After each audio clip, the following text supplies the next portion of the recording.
Welcome back to Advent of Code. We're halfway there. Problem 13. It's probably going to get harder now.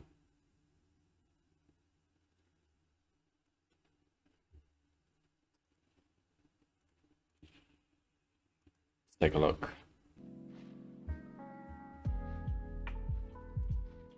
All right. 13. Knights of the dinner table.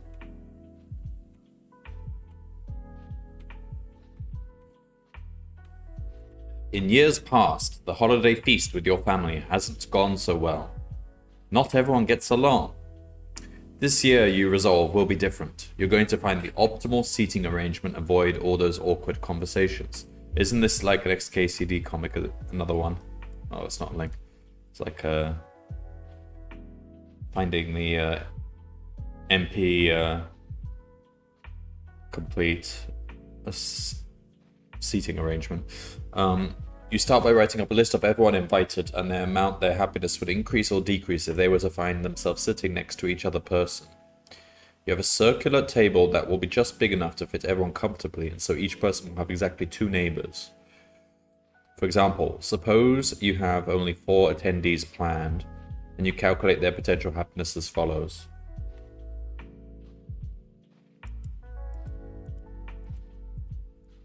Okay, so we know the happiness that would be gained, okay.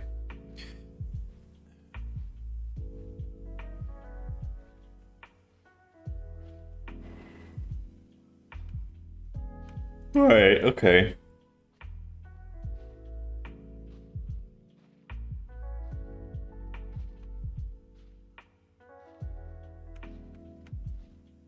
After trying every other seating arrangement in this hypothetical scenario, I find this is the most optimal.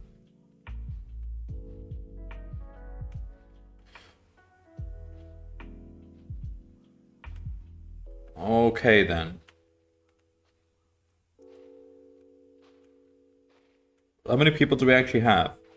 1, 2, 3, 4, 5, 6, 7. So it's just permutations again, isn't it?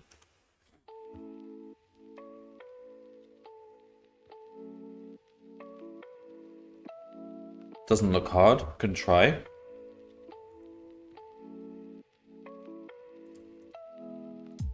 Just try all permutations. Hello, Maro. So it looks like this one's similar to something we had before.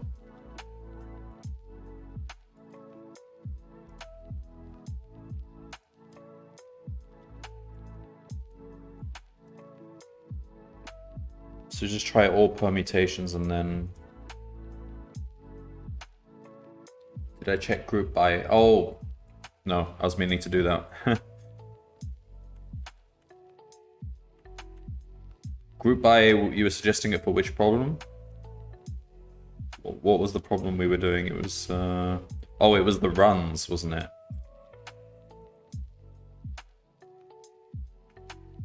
If I come up with another problem similar to that, I may well just try and use group by. Okay, so I think, yeah, okay, at least for part 1 here, I think we could just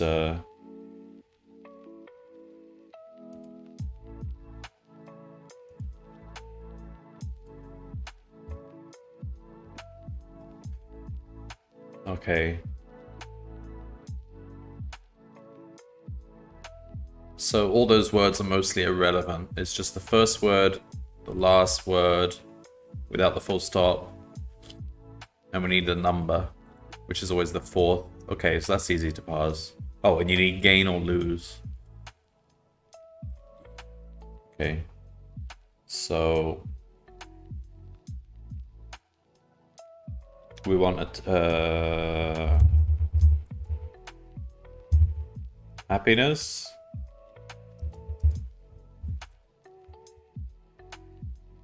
So given a pair, we express the happiness the first of the pair would gain by sitting next to the other person. So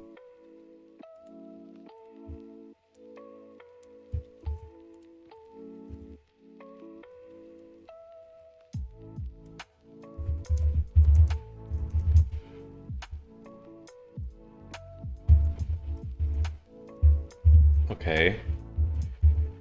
Oh, zoom in.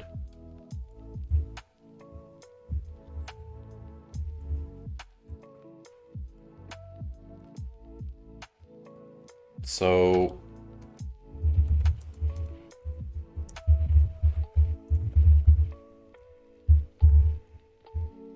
okay, so the first of the pair, let's just say A equals token 0. B equals tokens -1, but we have to cut off the last character.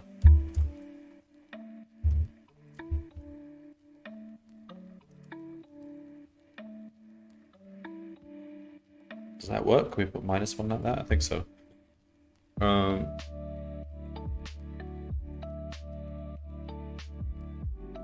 And then num equals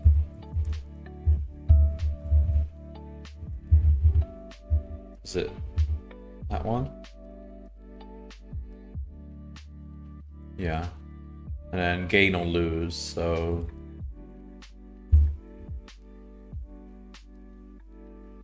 if tokens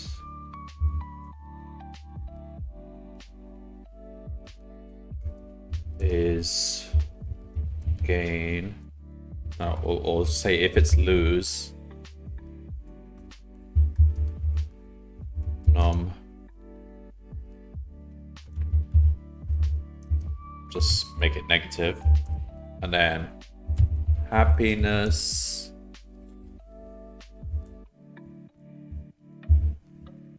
AB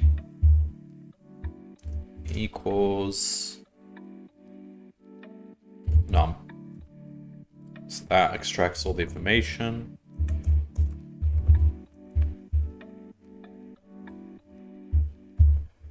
Print happiness. Let's have a look. Yeah.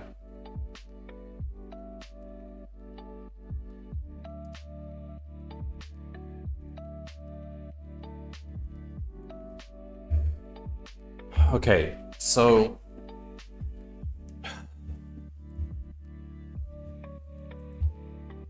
oh, we also want the names of the people.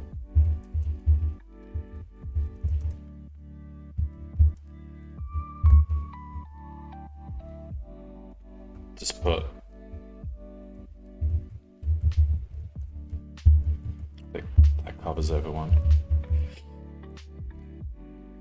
All right, so let me just get my coffee.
Okay, so now for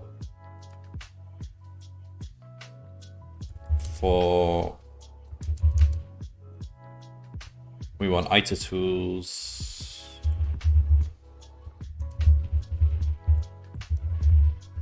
inter tools.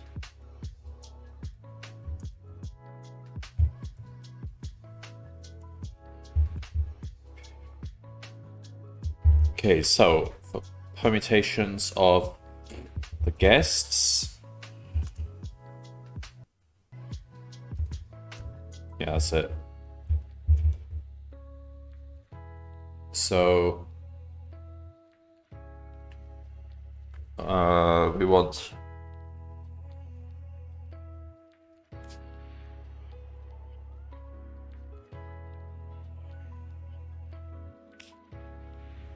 just...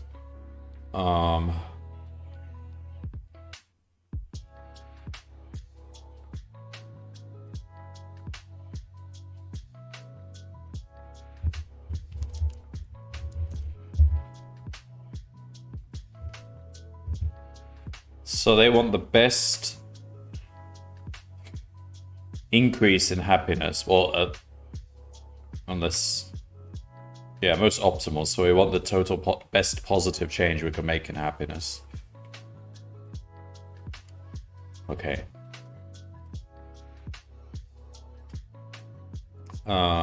So I in range.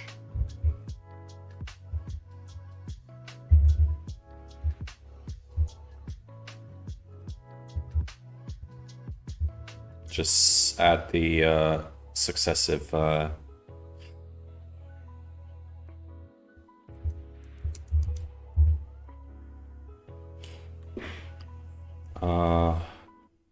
H, we add the happiness of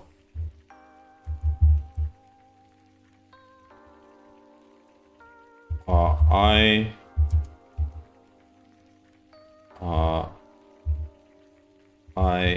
so, but we also want it to be circular.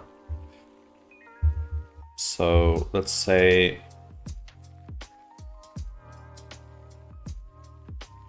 that's fine.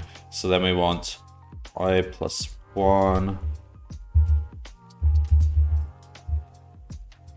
but we want to do mod. Damn it. Okay.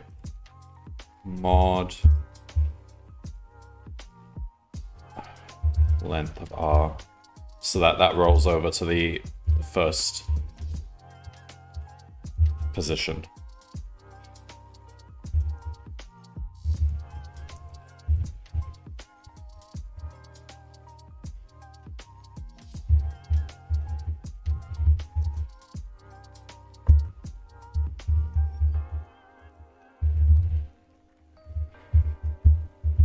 Okay, let's try that.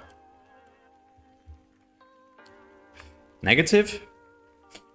Would it be negative?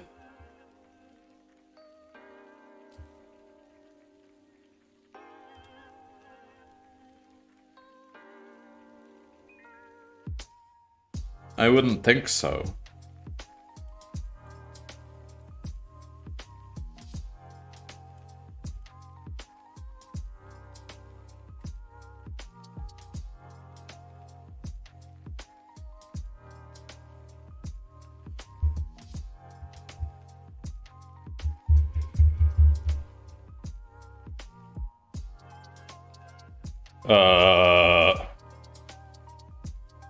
Oh, damn it.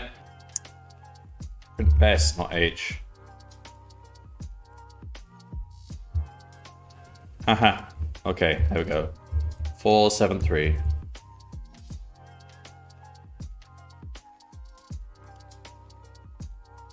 So, yeah, it's just a case of trying every... Damn it. It's not correct. It's too low.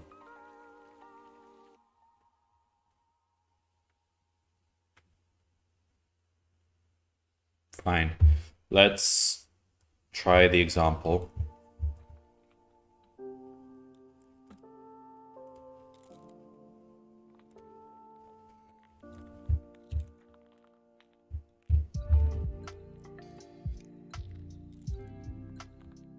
We get 182, but we're supposed to get...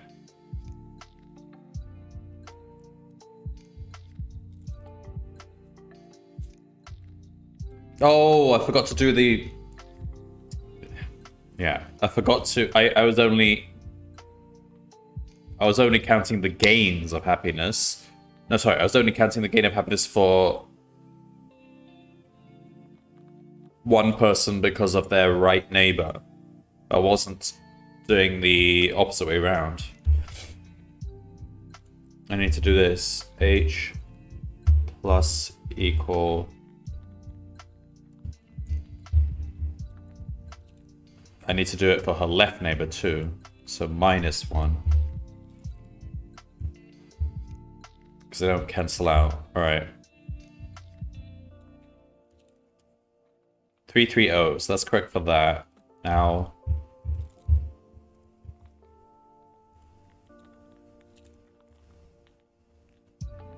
$709.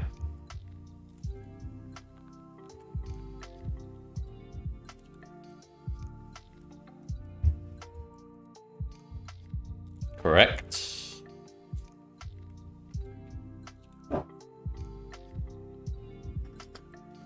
In all the commotion, you realize that you forgot to seat yourself. At this point, you're pretty apathetic toward the whole thing, and your happiness wouldn't really go up or down regardless of who you sit next to. You assume everyone else will be just as ambivalent about sitting next to you, too.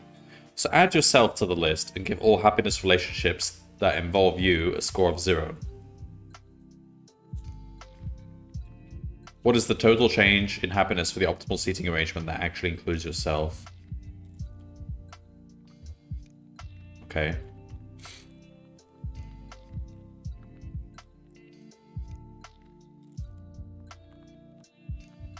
So I think we just shouldn't be hard. We just need to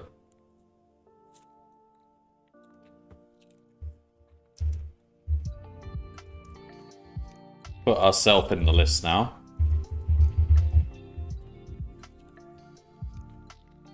So we've got guests.add X tree.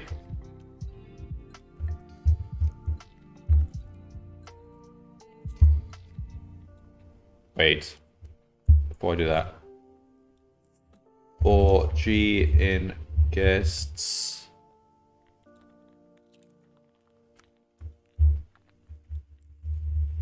You know what? We can make this a default dict, so it'll just default to 0 for unrecognized keys.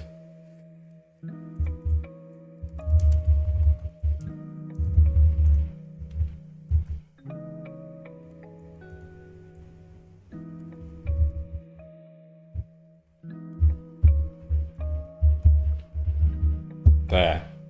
So now it's just gonna literally, we just do guests.add hex tree and run all this again.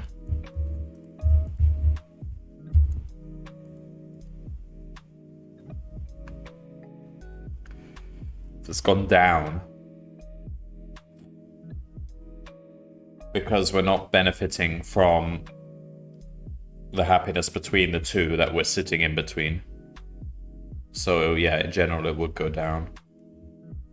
668.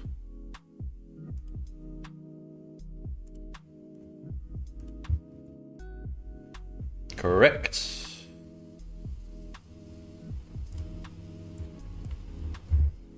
All right, that was a nice easy problem. Just permutations. We are now halfway, over halfway.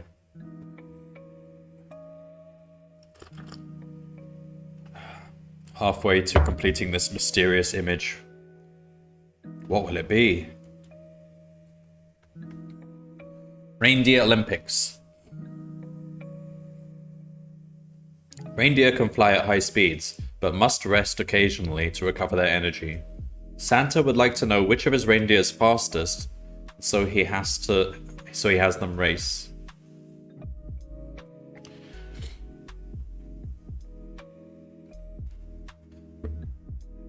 It's probably Dasher, isn't it? Reindeer can only either be flying, always at their top speed, or resting, not moving at all, and you always spend whole seconds in either state. For example, suppose you have the following reindeer. Comet can fly 14 kilometers per second for 10 seconds, but then must rest for 127 seconds. Okay. After 1 second, Comet has gone 14 kilometers, while Dancer has gone 16. After 10 seconds, Comet has gone 140.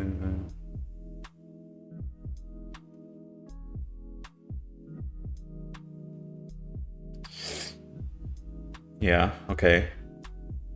After the 1000th second, both reindeer are resting, and Comet is in the lead at 1120 kilometers.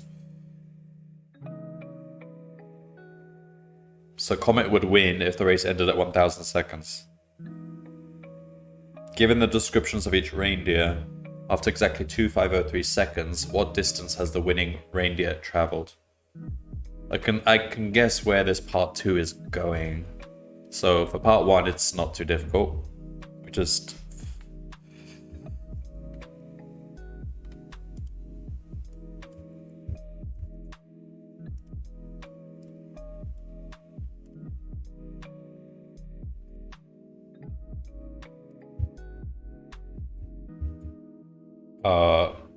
we could pretty much use similar code here, similar parsing code here, but it's different.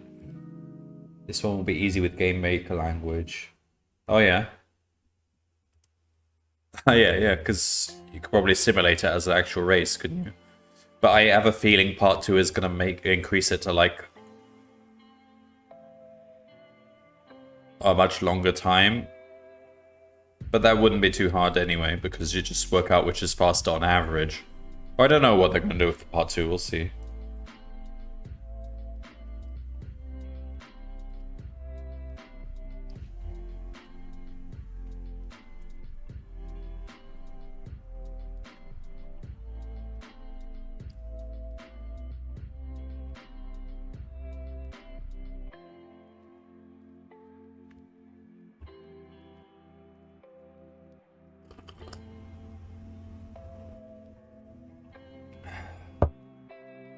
Okay, so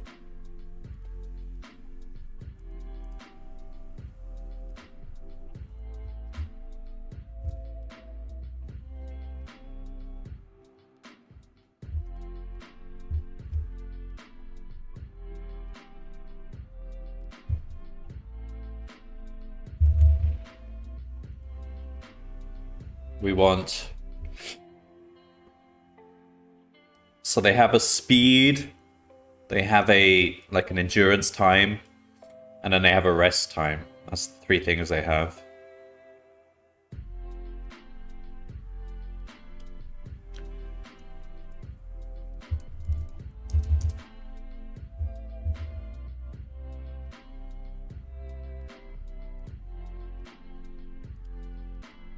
So the reindeer is tokens 0.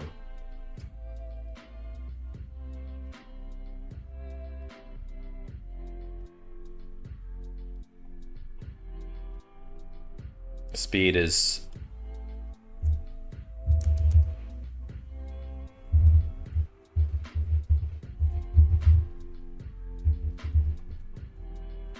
that.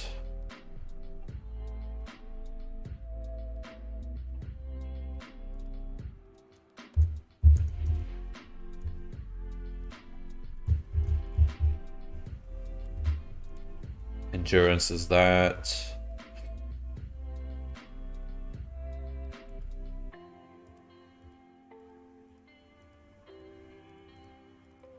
Okay. Rest equals that.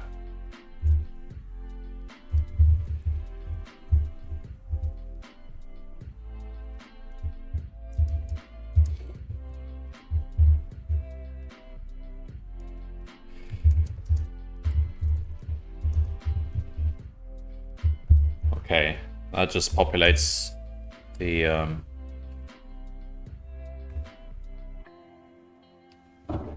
keys. I didn't need to use this guest set either. I could have just used happiness keys. Alright, so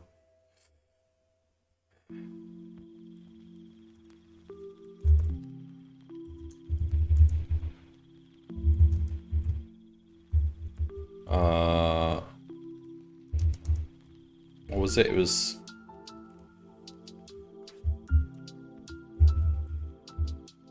2503. We want to know how far the winning reindeer has traveled. Okay.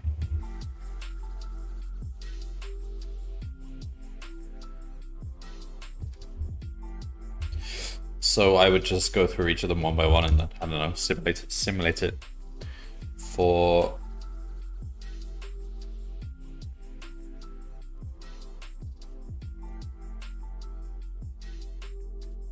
Let's call that finish. For R,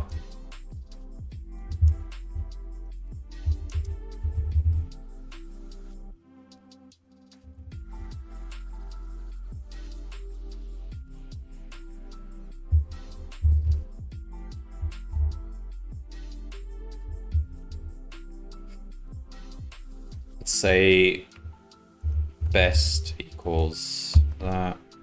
For R in reindeer, for keys, we've got, so the speed, let's call it end endurance. The rest equals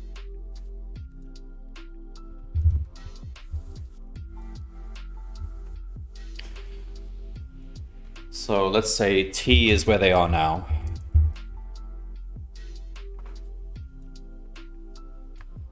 I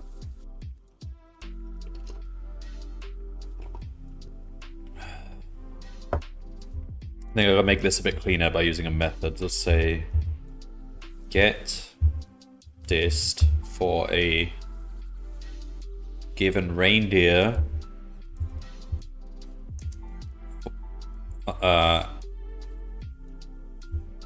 at a given time.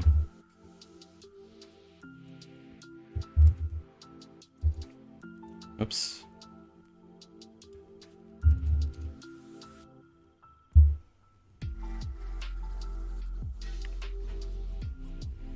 So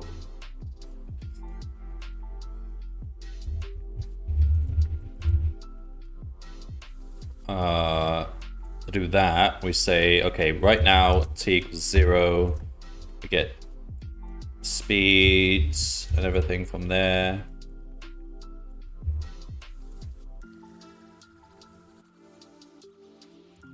Okay, so let's say while T is, whoops, less than stop time.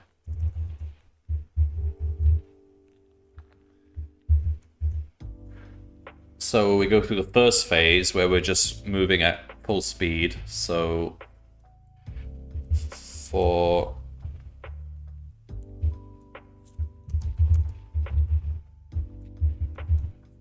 this many seconds, oh, we haven't got the distance. Distance equals 0. For this many seconds, we add the speed. We increment the time by 1. And if we exceed, if we reach stop time in this loop though, we just return D. Okay. And now we have a period of rest. So we do T plus, just add the rest period, and then we go back in this loop. So it will exit out once we've exceeded stop time. Just return D. Is that right? So here I just want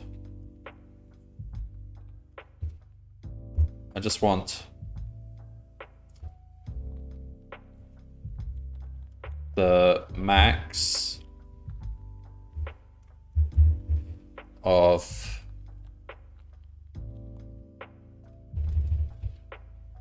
get dist R 502-503 are in reindeer.keys. Just that.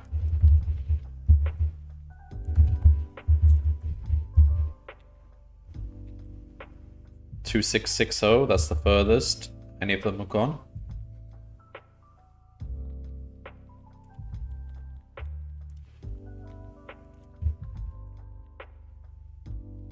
Correct. Part 2. Seeing how reindeer move in bursts, Santa decides he's not pleased with the old scoring system. Instead, at the end of each second, he awards 1 point to the reindeer currently in the lead.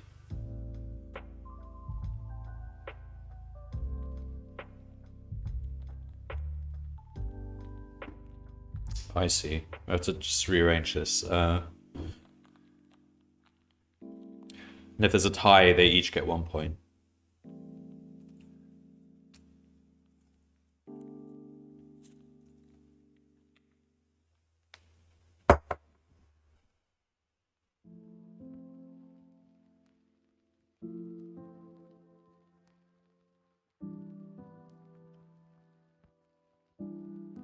So yeah, we just want to do this again, but this time I'll simulate each step. So I suppose...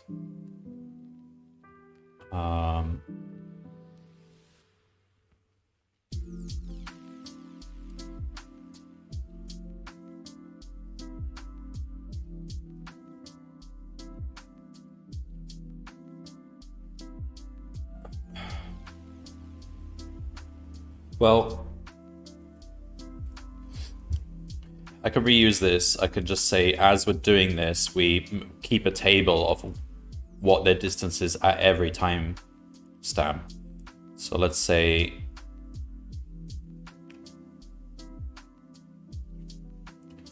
we actually return the full list of different distances. So it'll be like a list. So that'll be the get distances, and then from that I'd have just used structs. What do you mean by structs? Just like a class?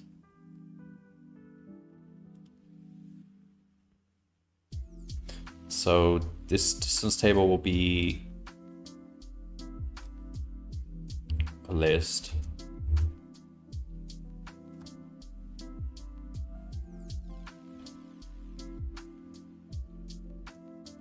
So while t is less than stop time,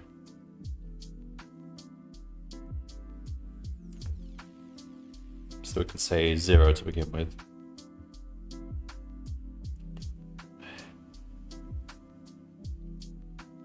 Actually, we don't need... Yeah, okay, that's fine.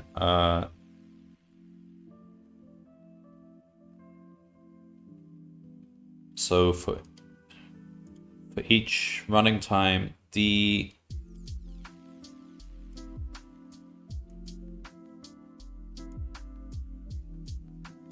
composite data type in languages like C and GML. Okay.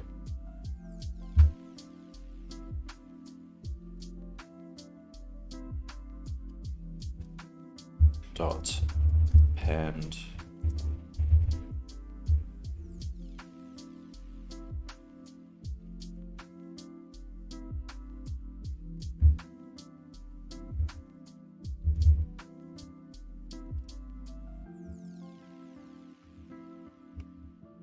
the next distance, t plus equal 1.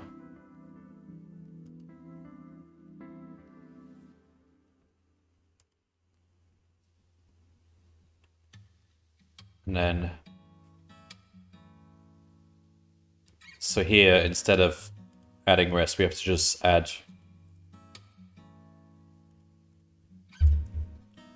for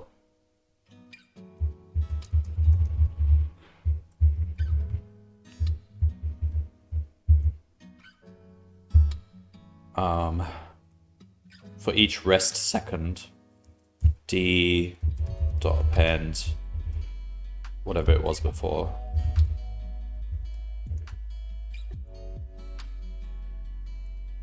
Okay, so now we get the full list of distances at every time.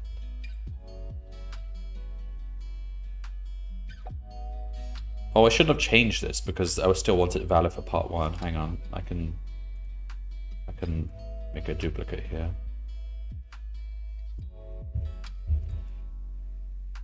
The stream is showing the instructions. Whoops. Okay. It's a mistake I've made a few times. All right, so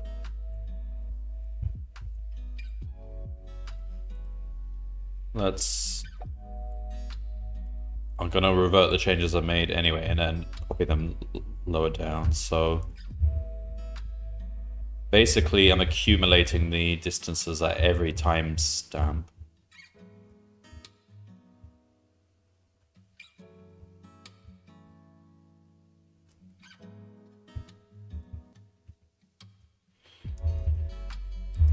Part 2.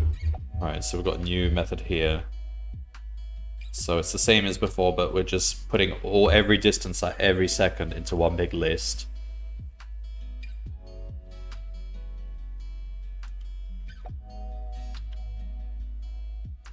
So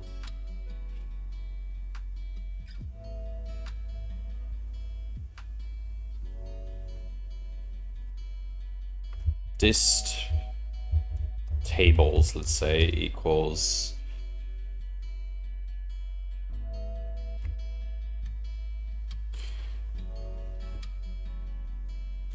hang on. Okay, well, so each second we want to see who's in the lead.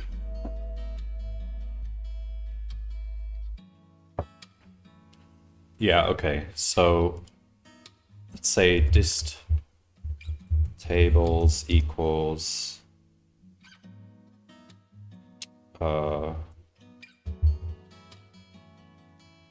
reindeer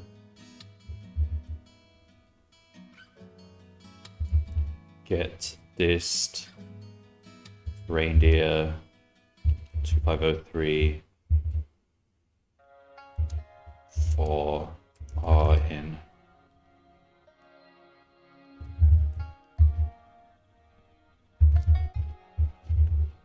keys. So that's gonna just create a table of tables, table of lists. Let's just have a look at what it looks like.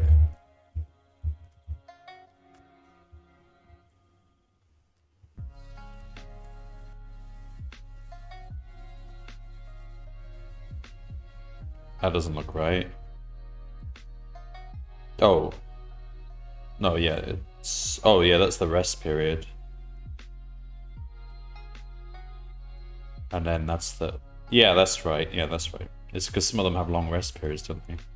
Yeah, that's a look. Okay.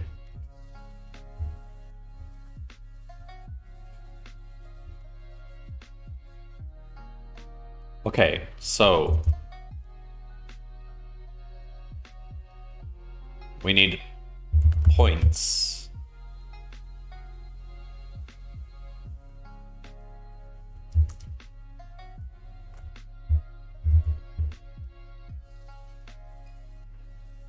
So it'd be like this, but just for points.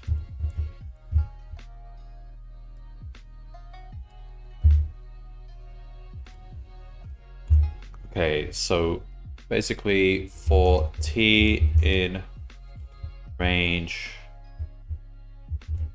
2503, so for each second we look at what the distance is for each of those reindeer. So we first find the lead distance equals, I assume we skip 0 though.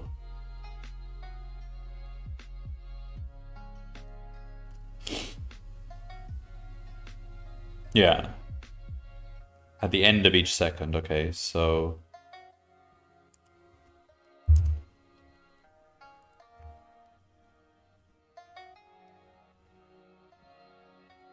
the lead will be max of dist tables are t for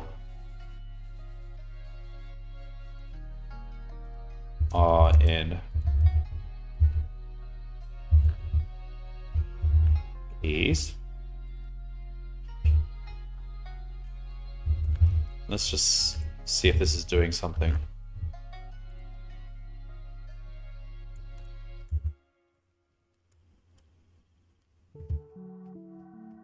Okay, 1 second.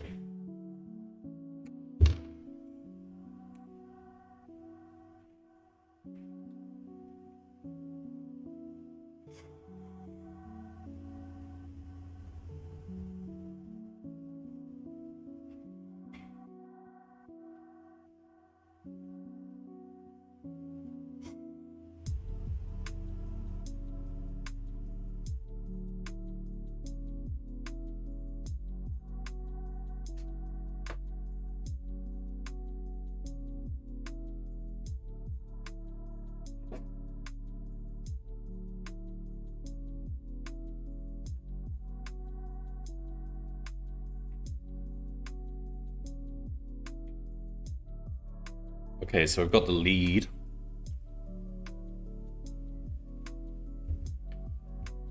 How many points do they get? 1 point. Okay. For R in... So now we go for each reindeer. We say if you're in the lead,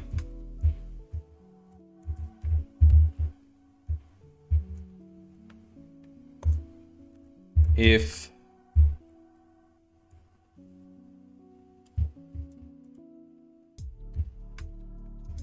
is lead, points are plus equal 1. And that goes for all the seconds. And then finally we want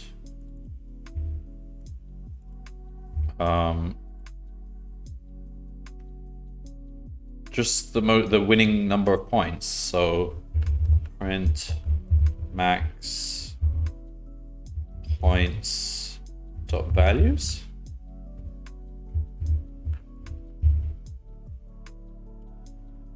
One, 2, 5, 6. So it's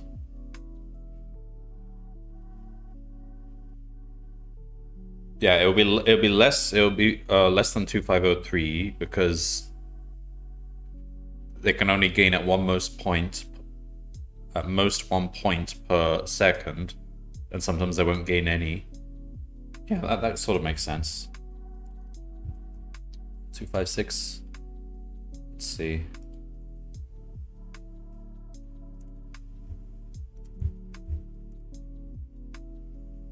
Correct.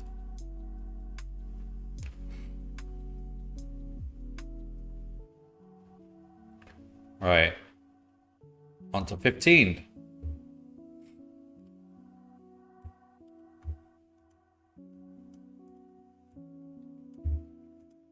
I think I could have written that all kind of in a different way. Instead, I could have just simulated step by step.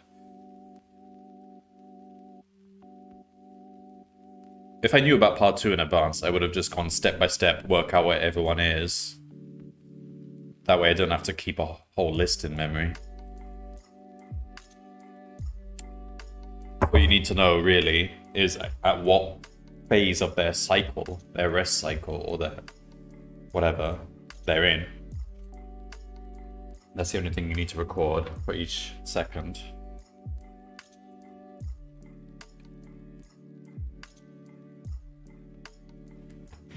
Alright.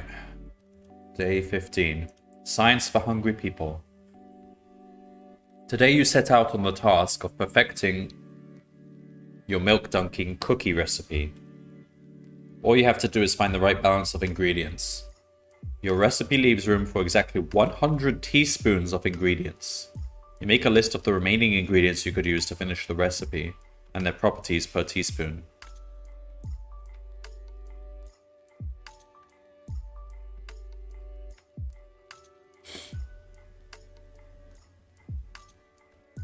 Okay. Capacity, durability, flavor, texture, calories. Okay. You can only measure ingredients in whole teaspoon amounts accurately, and you have to be accurate so you can reproduce your results in the future. The total score of a cookie can be found by adding up each of the properties.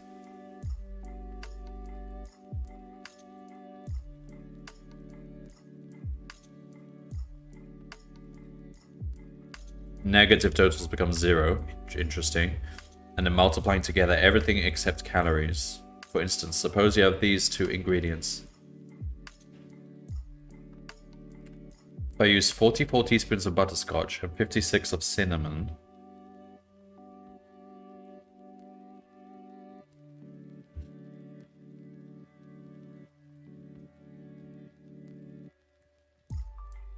alright, calories is not being used in part 1. Alright, fine. Would result in a cookie with the following properties. So you multiply those numbers together.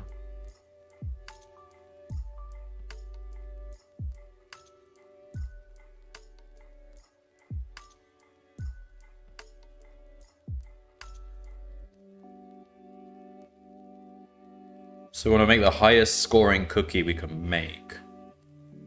Interesting. I think this, again, this is just a case of trying all... Well, it depends. How many cookies do we have? Trying all possible combinations. Oh, that's it? Yeah, okay. I think that's manageable.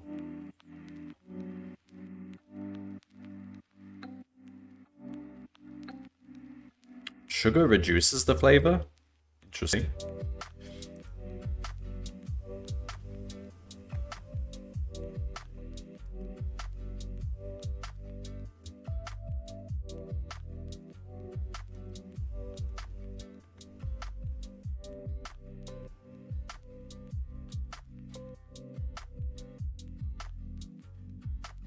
So it's a linear, well, it's...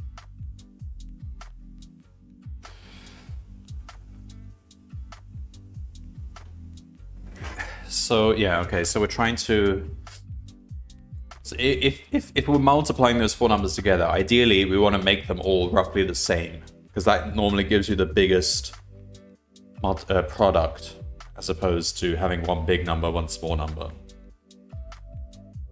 So... Not that that matters, we're still going to brute force it. So, sugar is the only thing which gives us texture. Butterscotch is the only thing which gives us flavor. Candy is the only one which gives us durability. Frosting is the only one which gives us capacity. Interesting.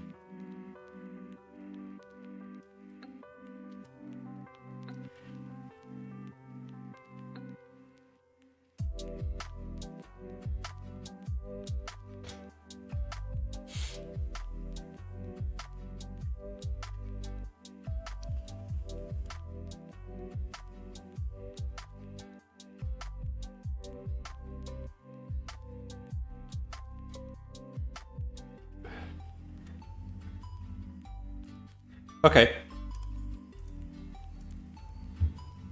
I mean, this input is so small, we could just hard code this, to be honest.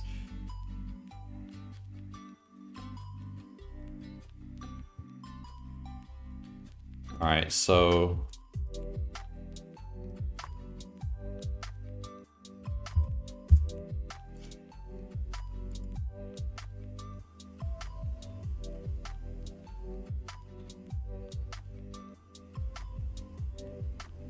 Let's just hard code this. That's in a dictionary form. So let's say ingredients equals. So we want frosting.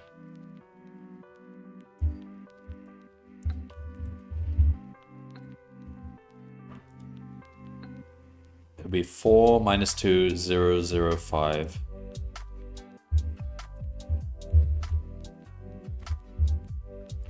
4 minus 2, 0, 0, 5, okay.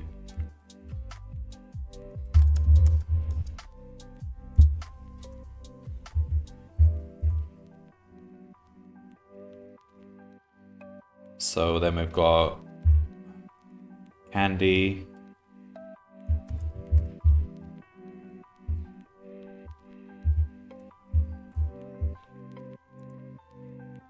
0.05 minus 108.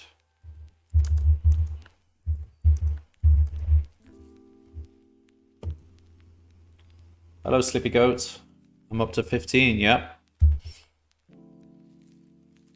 It's still not too bad. Like at Christmas 2022, some of the problems around this area were quite difficult, you know, for 12 onwards. Here, I would say it's still not really using any advanced algorithms or anything like that.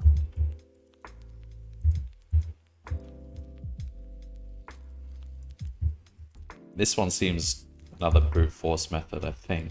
We'll try anyway. Minus 10506. Minus 1 0 506.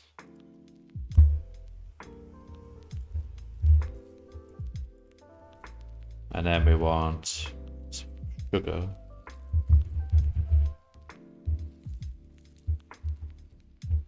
And that's just 0 minus 221.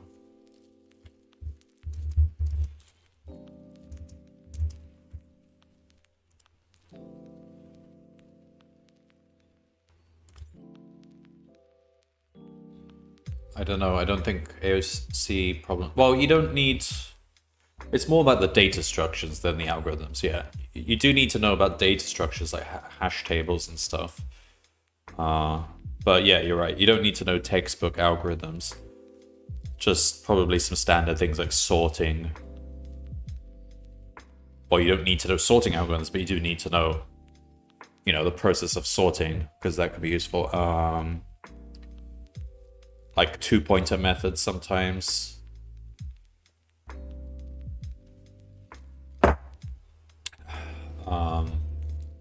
But yeah, no, there wouldn't be any algorithms that have a name, so to speak, named algorithms, but it's like the Google Code Jam. It's similar. It never really needs any proper textbook algorithms, but it does have sort of mathematical using mathematical insight to, like, you know, sort data into a sensible order so that you won't use too much time, stuff like that. Ingredients. All right, so that's the ingredients. I just hard coded them. Now what? We've got 100. We've got to pick 100 units of these, and take the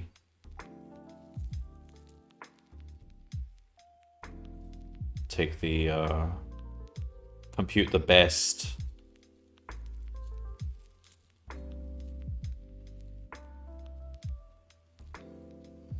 So basically I want to take any tuple which sums to 100, so it could be something like, I don't know, like 25, 25, 25, 25. Given that, I would want a method which says get me the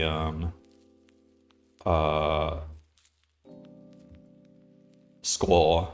But what was the term they used? It is score. Okay, score of that recipe. So we want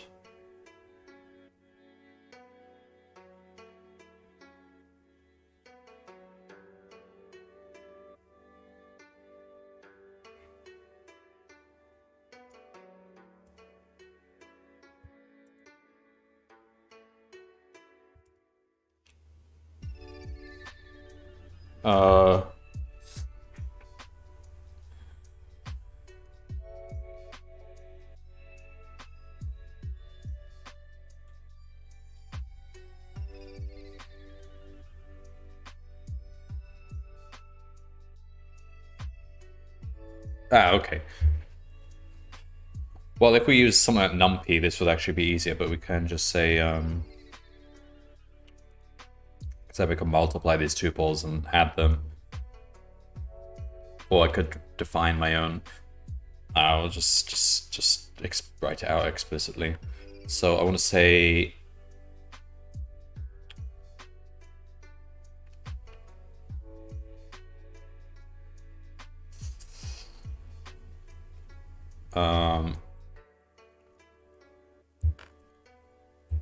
the properties that we get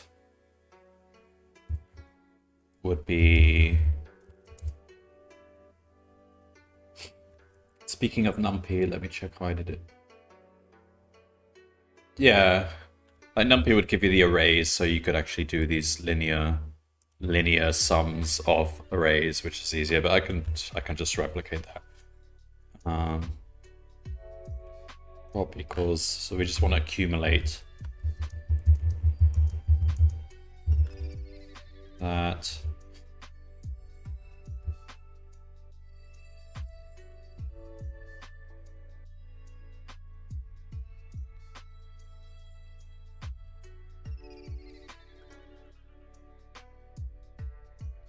Actually,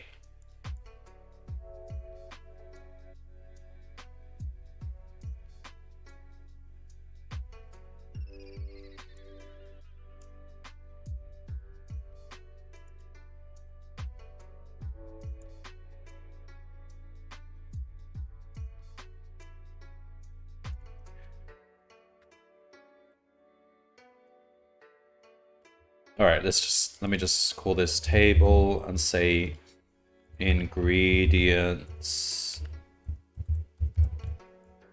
equals table.keys, just as a list. Just so that it's in a fixed order, because I don't want the order changing when I try to reference it later. So now this tuple makes sense, because this ingredients will always be in the same order. So that'll be frosting or whatever. Probably be in alphabetical or something like that. So that'll be butterscotch. That's it. Okay. So now I want to say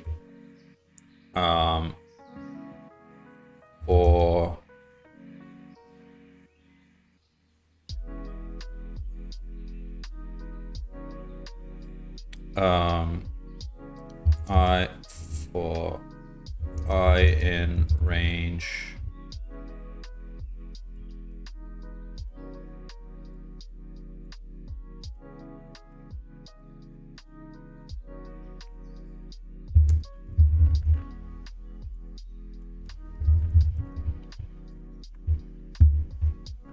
R, so that's saying the index and for the amount of that ingredient. So the name of the ingredient will be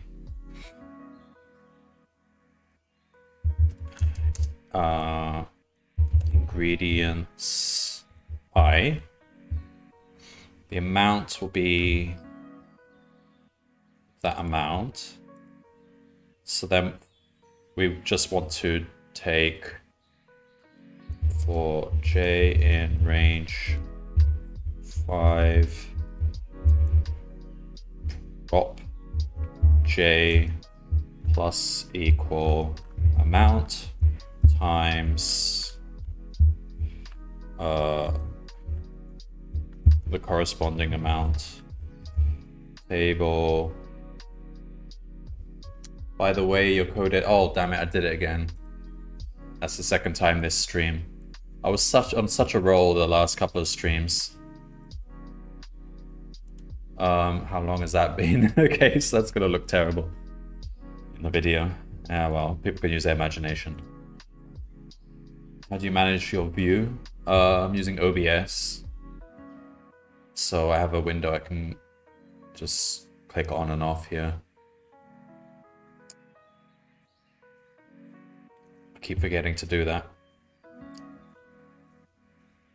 All right, so here's what I've got. So prop j plus amount times table plus the jth column. So at the end of this loop, we'll have... Well, that's it. At the end of this outer for loop, we'll have accumulated the properties of all those ingredients, including the calories, which we don't need yet. And now we just...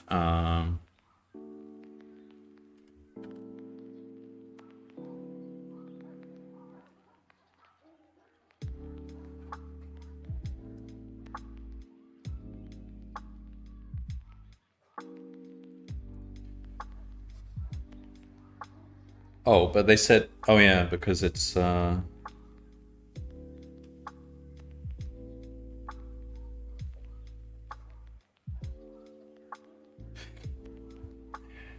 Okay, if any... Hang on.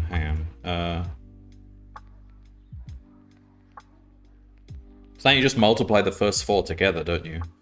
Unless there's a negative number there or a 0 in there. So, well, 0 is fine. Negative number would have to be... Okay, so...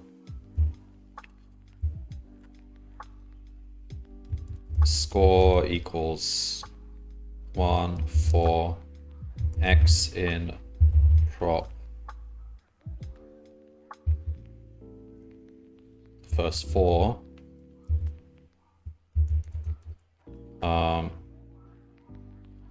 Score times equal max 0 x. So it's negative, it'll go up to 0. Return score. Alright. Yeah. Bit ugly. I mean, either I really should have used numpy or just write my own array method, which is also acceptable as well. My own scaling and addition struct.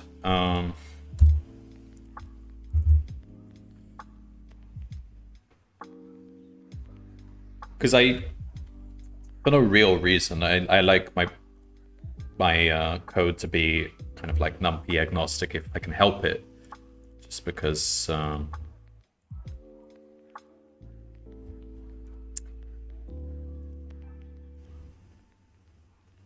haven't used numpy in a long time and I can't be bothered to look up certain methods. All right. Now we're just trying to find the biggest score, aren't we? Oh, but we need to... How do we... Okay, there's probably an itertools method in Python which... What are we trying to do? We're trying to find all tuples of 4 parameters that sum to 100. How do you do that? Something in itertools will do this.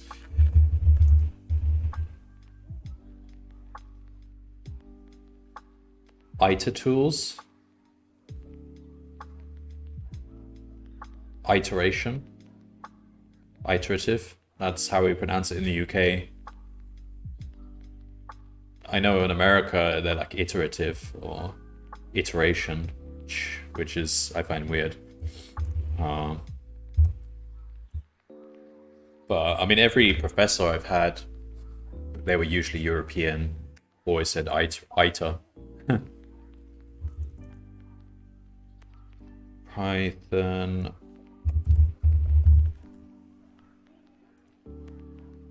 itertools.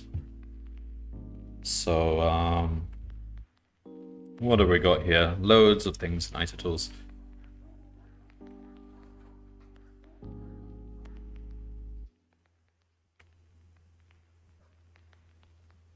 Well, there's a hacky way of doing this, and that's using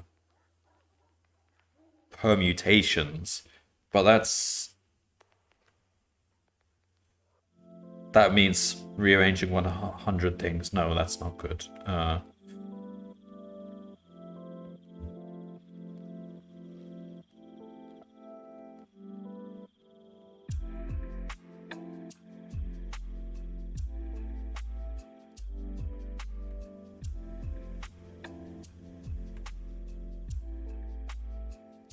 No, permutations won't work. No, I don't think there is something in the ITTools specifically for what we're trying to do here. Oh, how do we do this again? Like...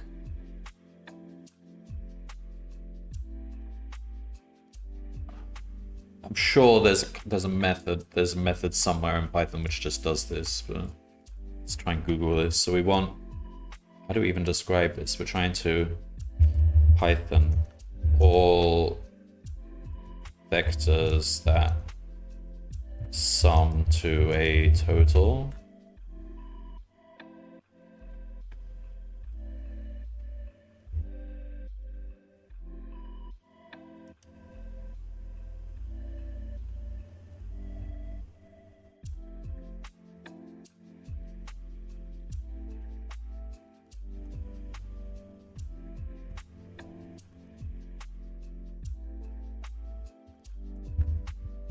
Through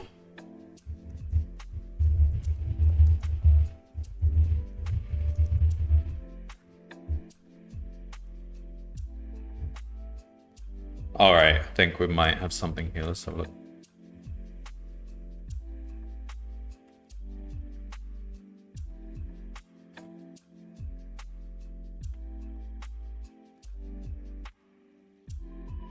Well, no, I don't think there is a method in Python which does this. We have to just write it ourselves using our partitioning. Or I could just copy some code from Stack Overflow. Let's see what they're doing.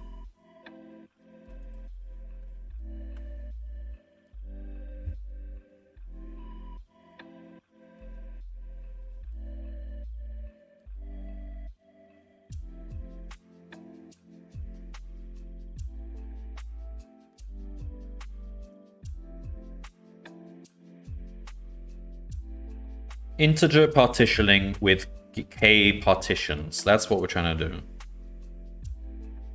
Partition.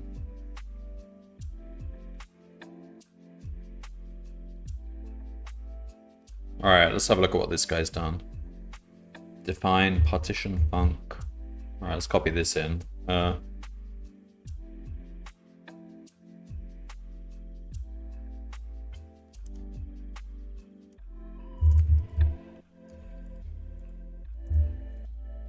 So we want n to be 100, k to be 4, and L would be 0, I suppose. Oh. I might need to take a 5-minute break. I need to go to pay my rent. Yeah, okay. I'll just leave it on this screen then. I'll be off for a few minutes. I'll just leave the music running. In the meantime, you can have a look at that partition func if you want to, see if it makes sense. And I'll be right back. I'll turn the microphone and webcam off.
Okay, I'm back. All right.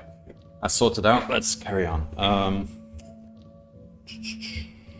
So this method I copied from Stack Overflow. It should just give us partitions. So we want for p in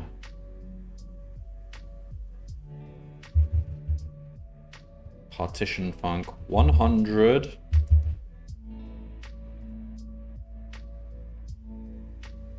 for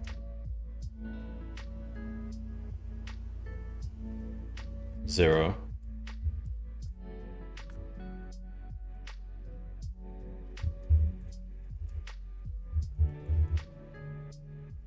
What format would it be in? It would be the tuple, so that can go straight into the score.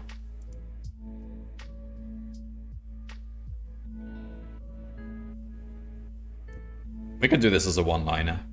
Just say print max of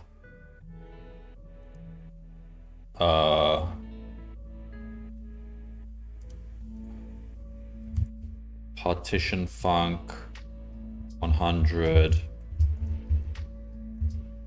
for no, what am I trying to do? But we're returning the score or the... Yeah, we're returning the biggest score. Okay. Okay. Let's say P equals max partition func 0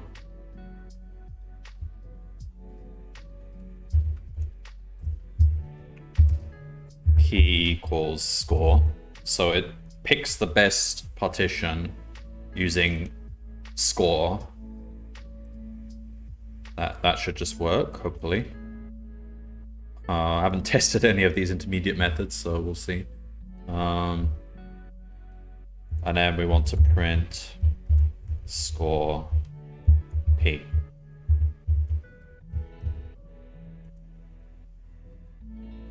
Will this just all work? Nope. Okay.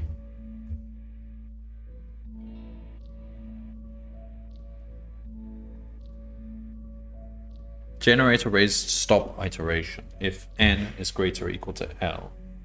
What?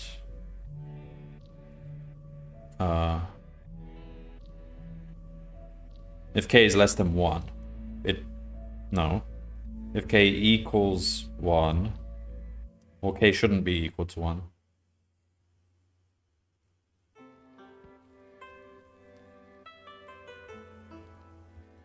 Oh, but that's like the recursion, okay. If n is greater or equal to L, yield n. Yield, yeah, okay. That sounds right.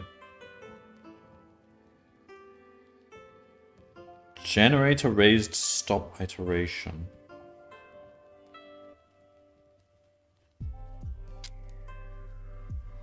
Maybe we're supposed to just cast this to a list. I don't know. No, that doesn't do it.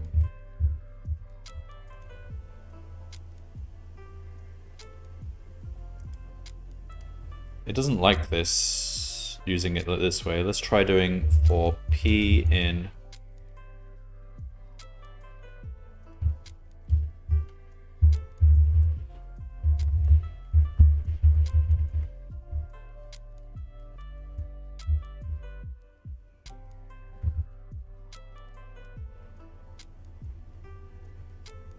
zero, zero, zero, 100, and then it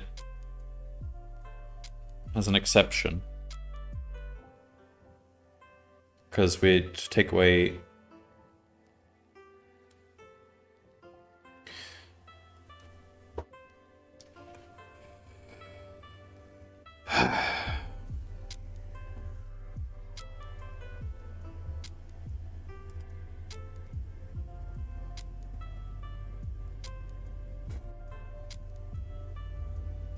What does stop iteration mean? It's not a...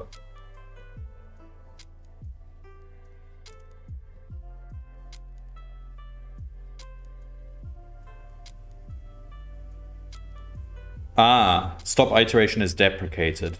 It should be replaced with return. This is old code. Okay. You should just do return. That's actually causing a problem. Alright. There we go. But why does it stop at 25?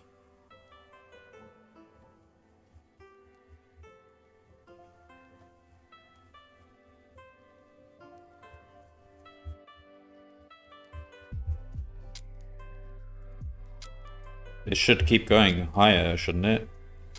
26, 27. Like, why is it stopping at 25s?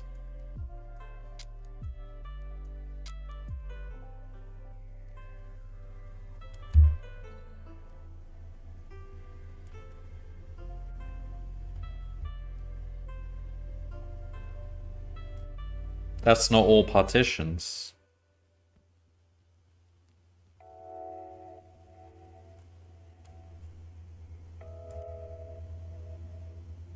Oh, I think this is unordered. I think this... Damn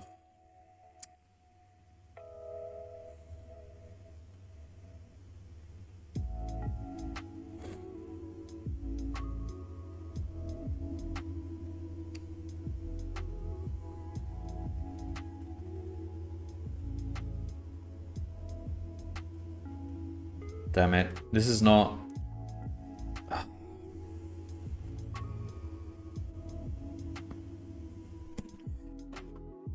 All right, let's just hack this. Okay, so this is not, this is finding unique tuples. It's always increasing, but that's not what we want. We want all possible orders. Okay, there's a hack we can do. Just find all permutations of this, but that's...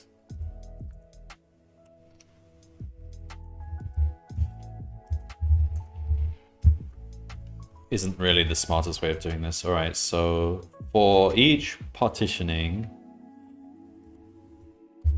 for R in permutations of P, I'm gonna have a lot of duplicates here, whatever.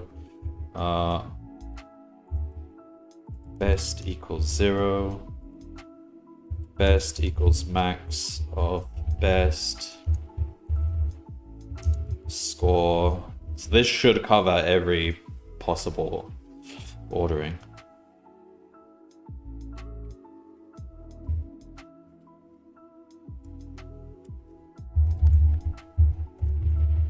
Okay, just do that, whatever. There we go. That, maybe. I don't know. I don't know what the number should look like. I'm trusting this code.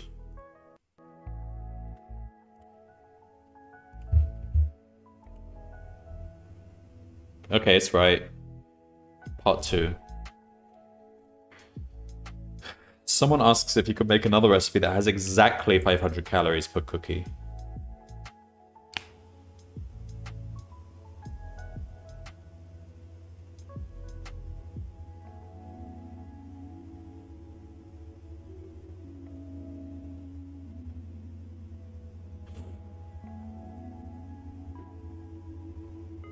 So the calorie has to be precisely 500.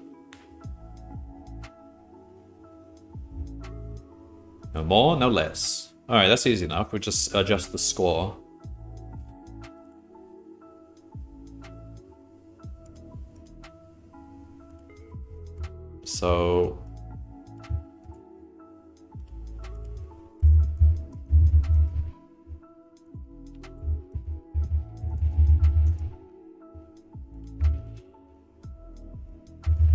So new score, score 2. So we do the same, but we say if prop the calories is not 500, turn 0. And now we just do the exact same thing, right?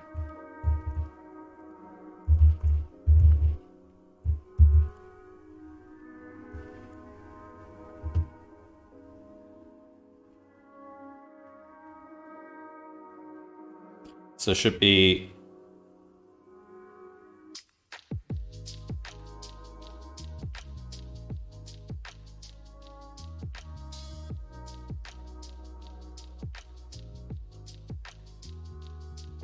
It's giving us the same. That can't be right.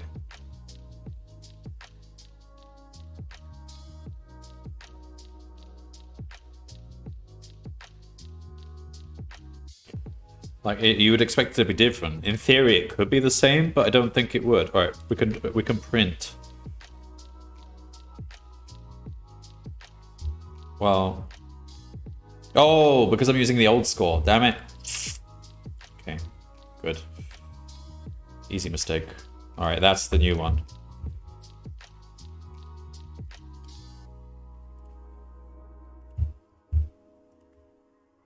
Correct.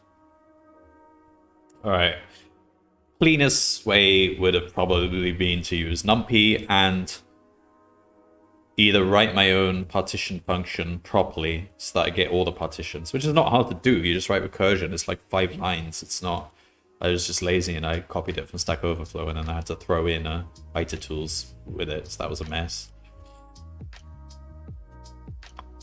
All right. What's the time? Oh, we've got plenty of time. Keep going then. Day 16.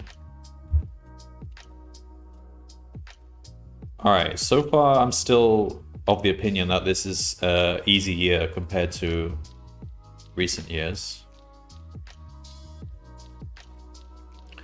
Aunt Sue. Your Aunt Sue has given you a wonderful gift and you'd like to send her a thank you card. However, there's a small problem. She signed it from Aunt Sue. You have 500 aunts named Sue. So to avoid sending the card to the wrong person, you need to figure out which Aunt Sue gave you the gift. You open the present, and as luck would have it, good old Aunt Sue got you a my first crime scene analysis machine. Just what you wanted, or needed, as the case may be.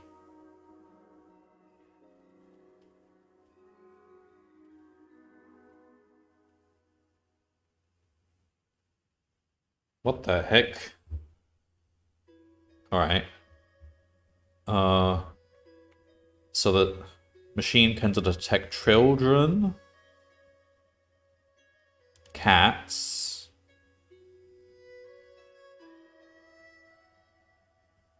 dogs, these 4 variety of dogs, goldfish, trees, cars, perfumes. So this is like playing Guess Who, essentially. You know? Many of your Aunt Sue have many of these. You put the wrapping from the gift into the machine. It beeps inquisitively at you a few times, and then prints out a message on ticker tape, and it tells you which of these they have. Okay, fine. You make a list of the things you can remember about each Aunt Sue. Things missing from your list aren't 0. You simply don't remember the value. So we're going to count the number of Sues which match what we know, right? Okay.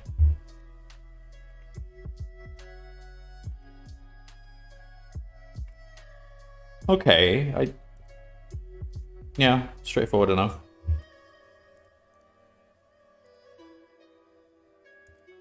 This is just a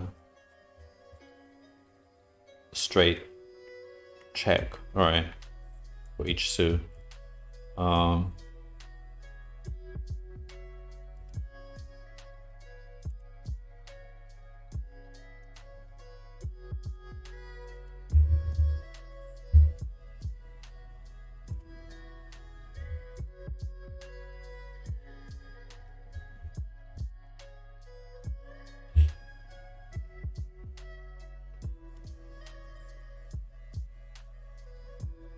So we know that the correct, it's like this, okay. Copy this in. That's the correct, no, that is the properties of the present we've got. And we have to see how many Sues match that, essentially.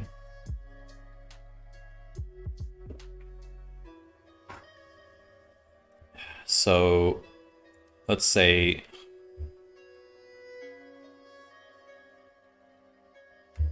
let's turn this into a dictionary then.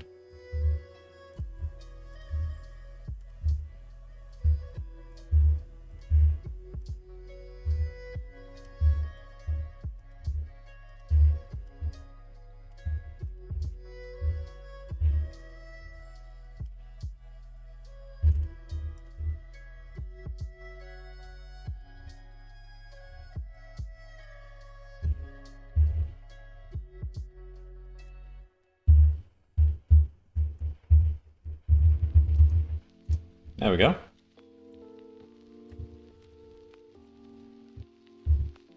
That's the sample.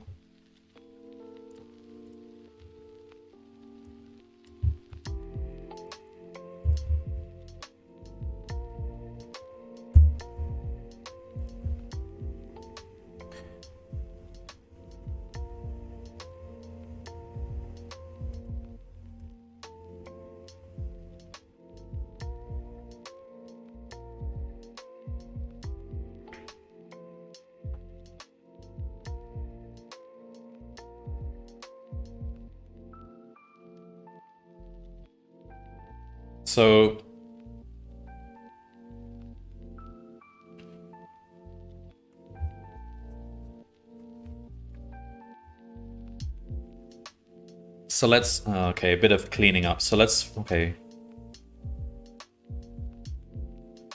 So let's take character 7 onwards.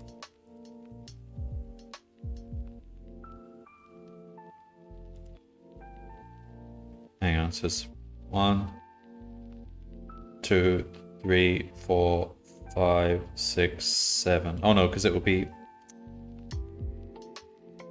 Okay, we'll just have to tokenize this.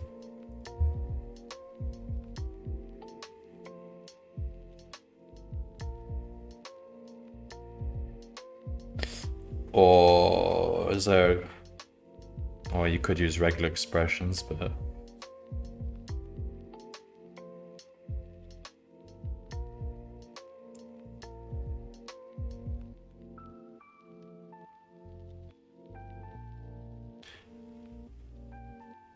Ooh, could we just JSONify this? So take...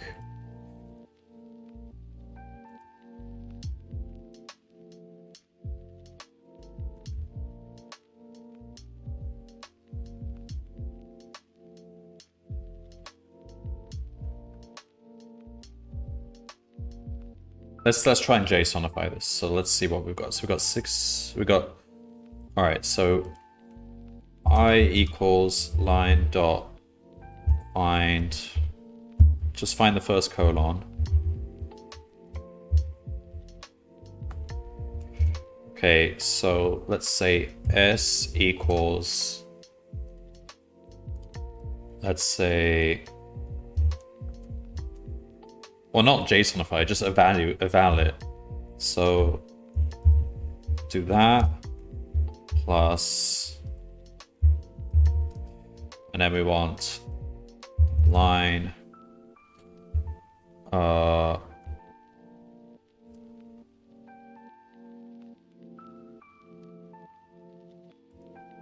I got S,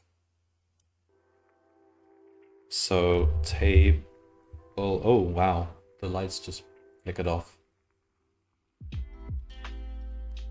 Could just get a power cut any second now. Alright, let's try and solve the problem quickly then.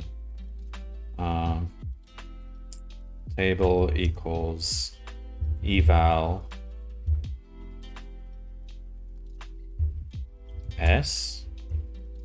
Let's try that.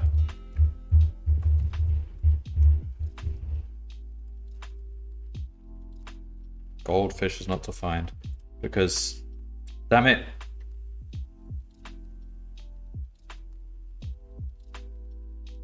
Oh, I thought I was being clever there. That won't work because we need... Wait, no, JSON it. JSON. No, doesn't JSON still need the quotation marks? I don't know, try it.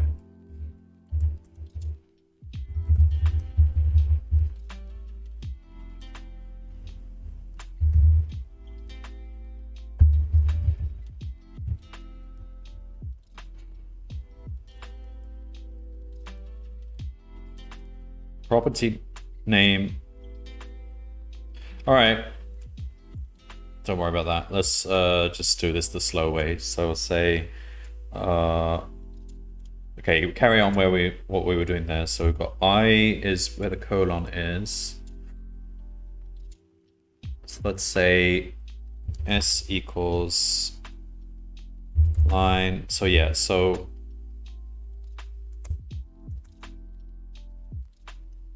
pairs equals line I plus 2 onwards dot strip. Also, let's get rid of the new line character. Dot split, not strip. Dot split, comma space. So that get us this, this, and this. Yeah, good.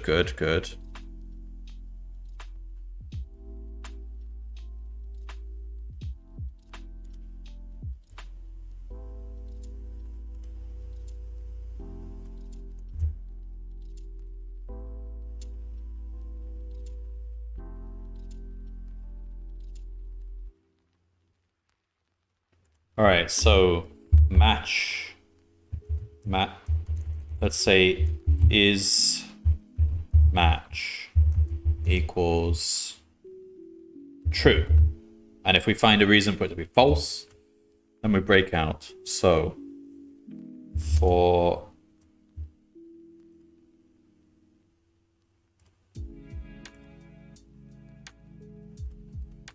pair in pairs,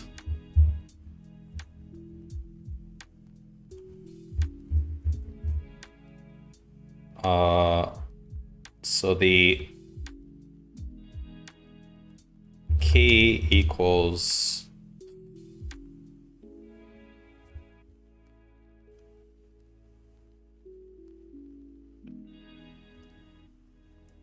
I just have to keep creating variables. Equals pair dot split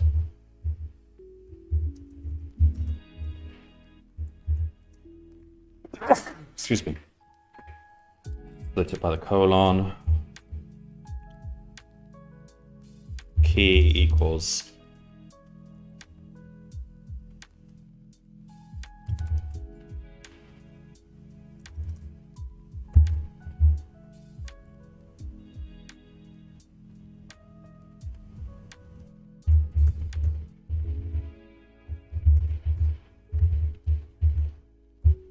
okay. If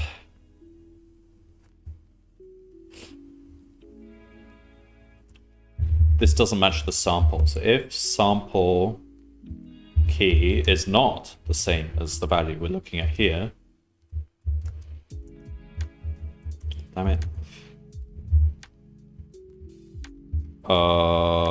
is match equals, set that to false and break out of this. Okay, so we go through all those, and if we reach this point and it's still true, then we want... Okay, so we want count plus equal is match, basically.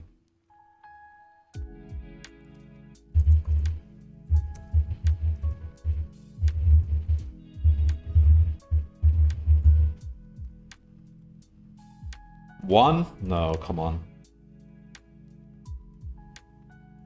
So goldfish 6, trees 9, Akita 0.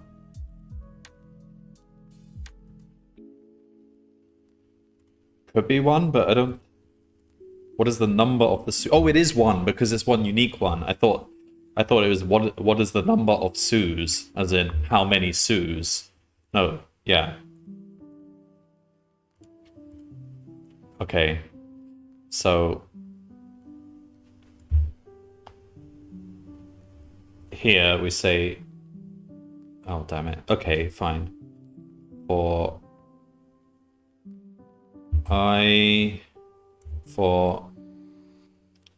ix line in enumerate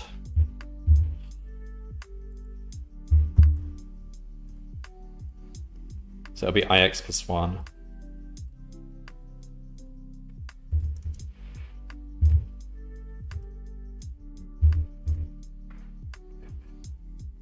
Excuse me.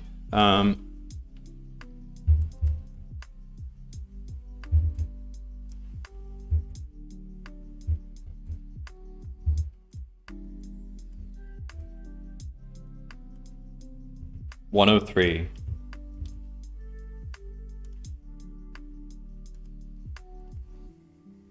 Right, let's try that then. We can verify that by hand.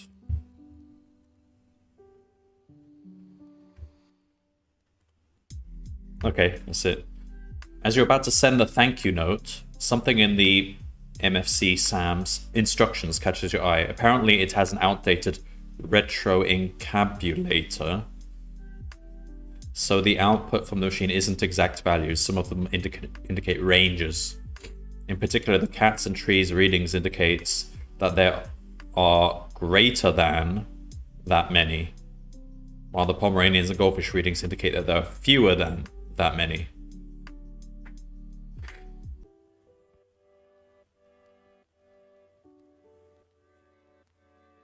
What is the number of the real answer? Okay, so we just have to override cats and trees.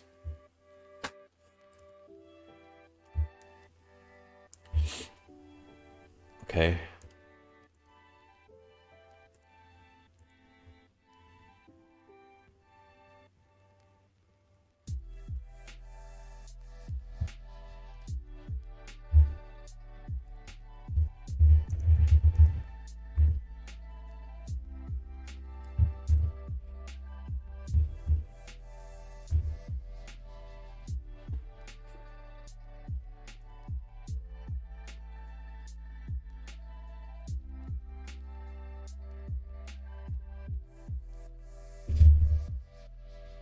So we do the same as before, but when we get here,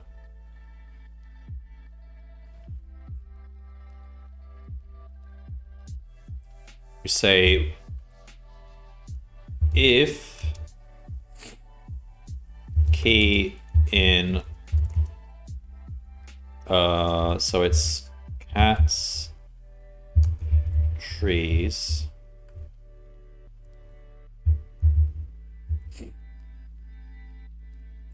and then we do if some, so it's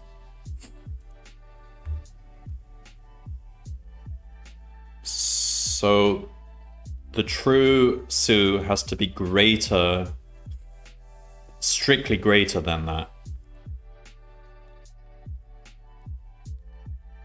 So if our value is actually less than or equal to sample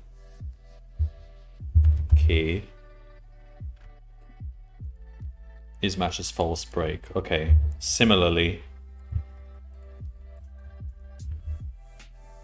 if cats and trees, if we're doing Pomeranians and goldfish,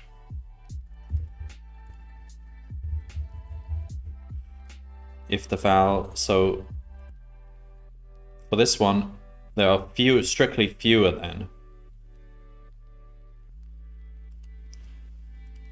So if it's greater or equal to, that's not a match. Break. Otherwise, we just say if it's not a perfect match, do that. Right, try that now.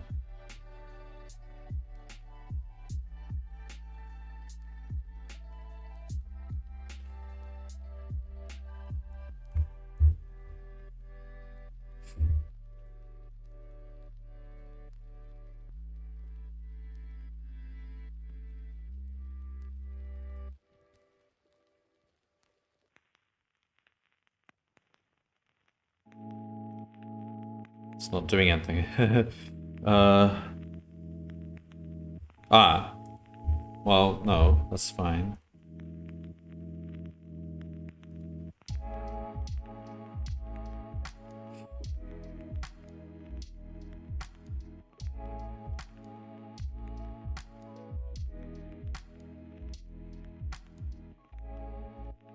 I think that was the problem, yeah. It was doing that and that. Okay. It's just the catch, if else catch wasn't quite set up correctly. It was checking that condition and that one simultaneously.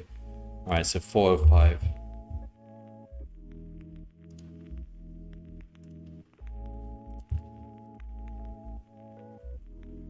Done. Getting closer to the top of the mysterious image that we don't know what it is yet.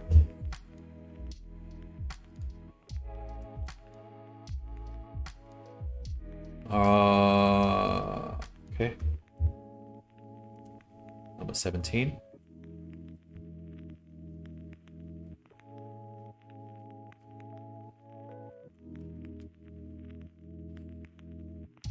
Well, this is a short description. Okay, 1 second.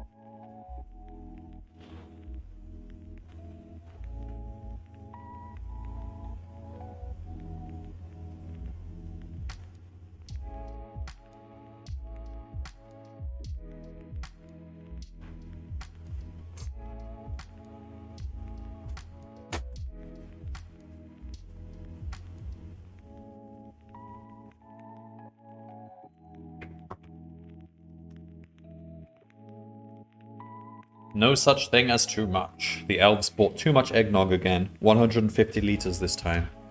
To fit it all in your refrigerator, you'll need to move it into smaller containers. You take an inventory of the capacities of the available containers. Suppose you have containers of size 20, 15, 10, 5, and 5. If you need to store 25 liters, there are 4 ways to do it. 15 and 10, 20 and 5, 20 and 5, 15, 5, and 5, okay. Filling all containers entirely. How many different combinations of containers could fit all 150 liters of eggnog? Okay, this is like the coin puzzles, dynamic programming. It's a classic dynamic programming approach. Although it doesn't look, it looks like we can brute force this, to be honest, but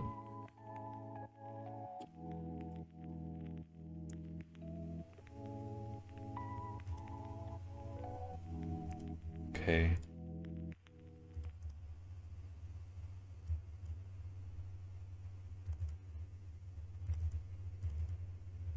$17. So those are the containers.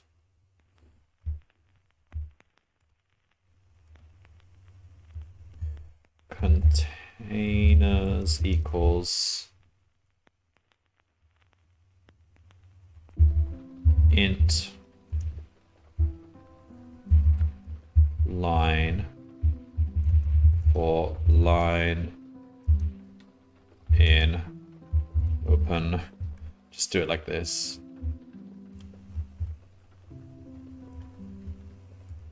Where have we got the so like that.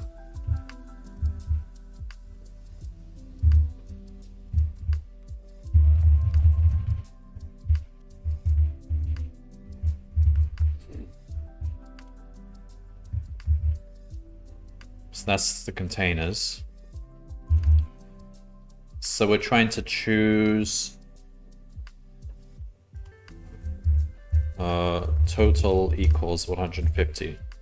We're trying to choose find how many combinations of those will add to exactly 150. I reckon we could just brute force this. Let's try that. Otherwise we have to use dynamic programming. Because there's just, well, there's like 20. That is quite a few, but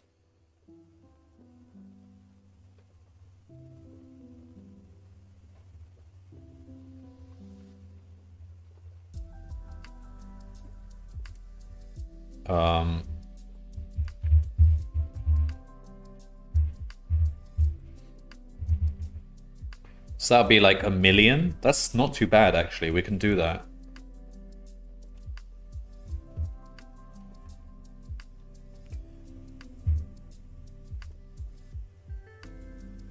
But if we look at these, we can say 1, 2, 3, 4, 5, 6. Let's just try it. We can do all 1 million. So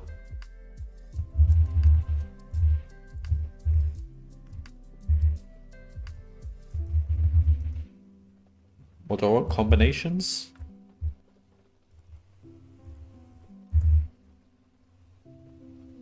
For R in combinations.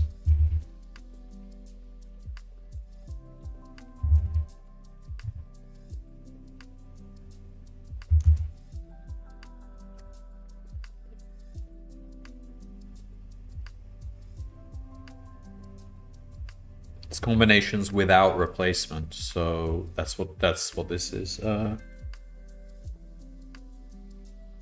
We don't need an int here, so it's just for R in combinations.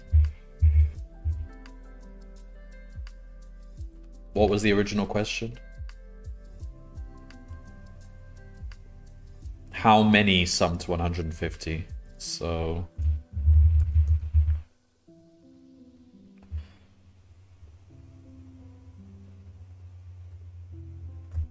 we can do this as a one-liner. Let's say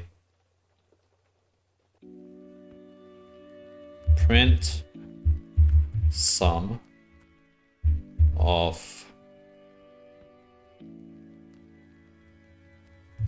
sum now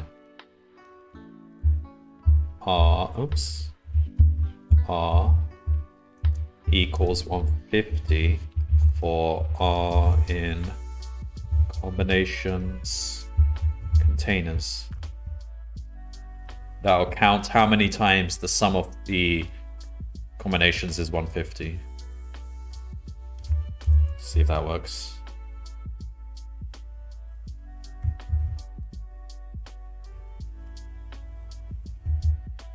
Required argument R. What's R?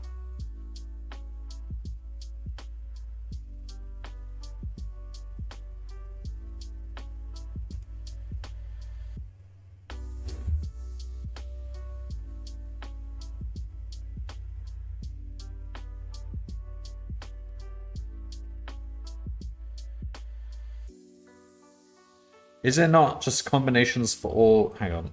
We might need to increase R from iter tools. Let's have a look at this again. I just want one which gets all.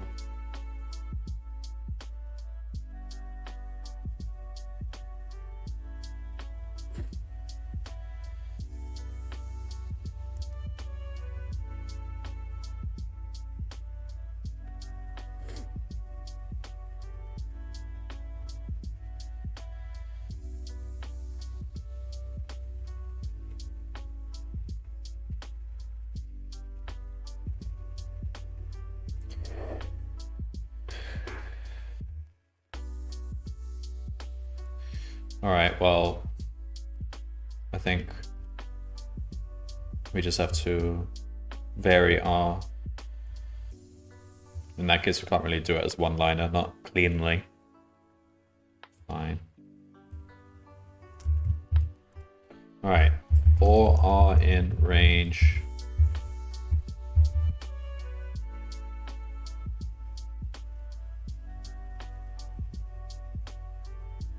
starting from 1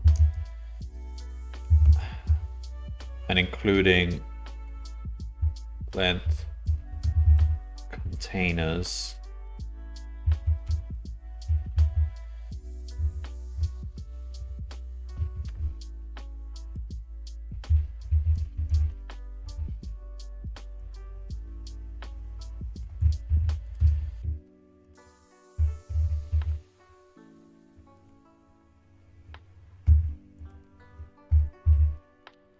So we want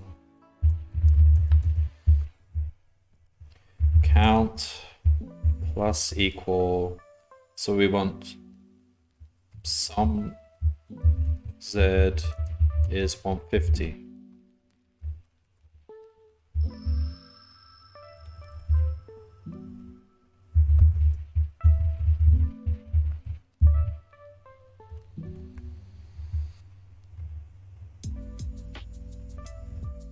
Put the R in there.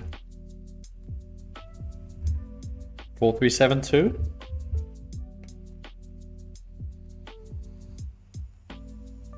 Is that, hang on, do I need brackets around here? Seems a bit high.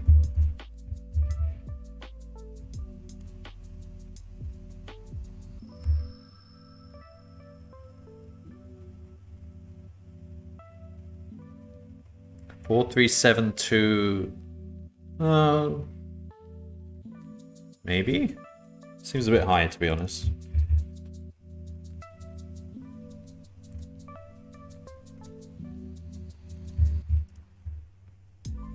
Oh. It's a lot of yeah, I guess there are a lot of combinations.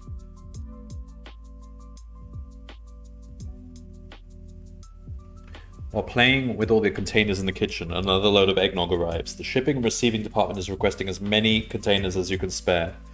Find the minimum number of containers that can exactly fit all 150 liters of eggnog. How many different ways can you fill that number of containers and still hold exactly 150 liters?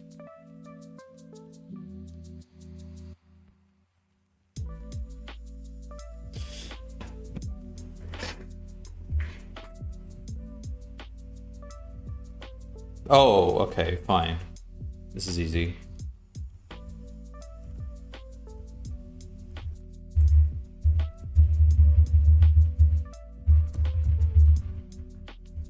We just need to keep a table of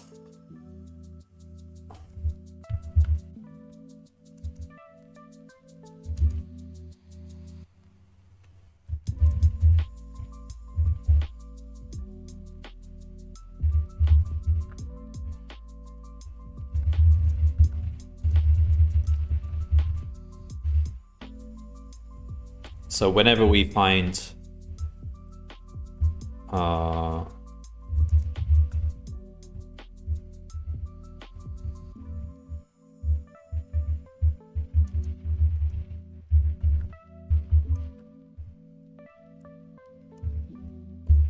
so whenever we find something that sums to 150, we put table for that size, that number of containers.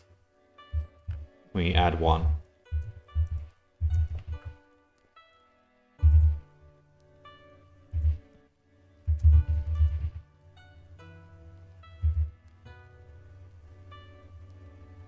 So now we have a table. We just say minimum m equals min. We don't even need to, okay, so min table dot keys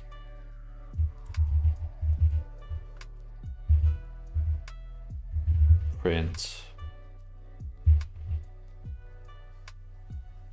table m. We just want the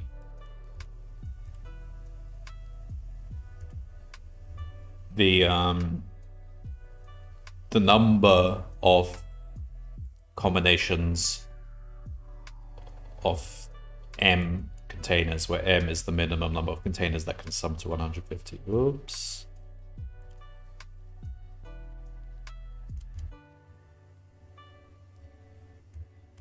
That should be...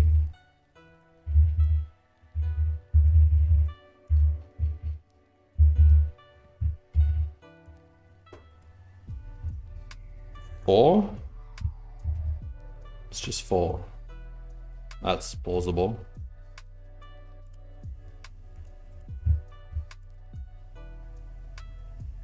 Done.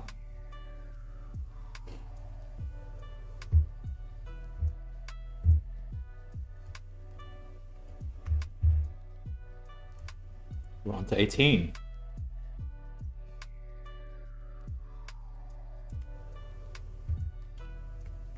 Like a gift for your yard.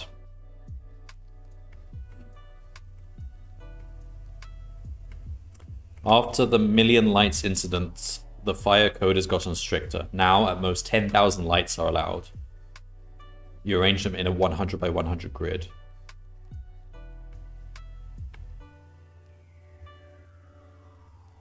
No. Never one to let you down. Santa again mails you instructions on the ideal lighting configuration. With so few lights, he says, you'll have to resort to animation. Start by setting your lights to the included initial configuration.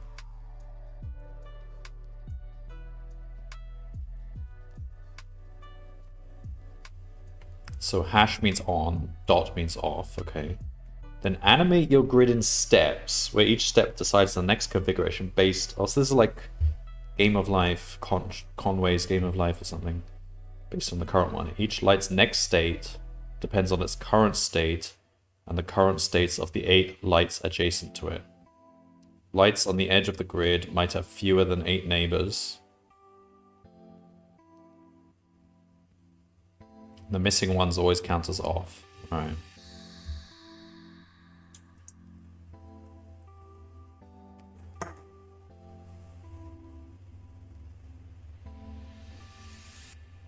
So in a simplified 6 minute... Mm-hmm.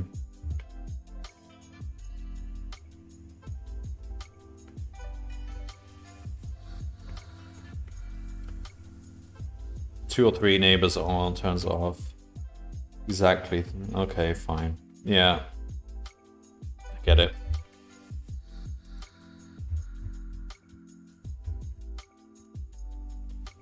That's what we start with.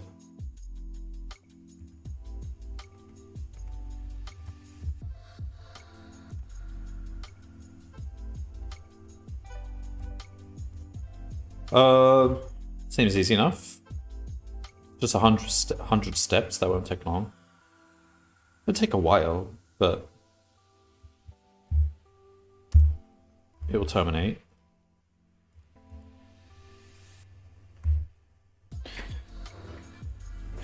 Alright, so we want grid equals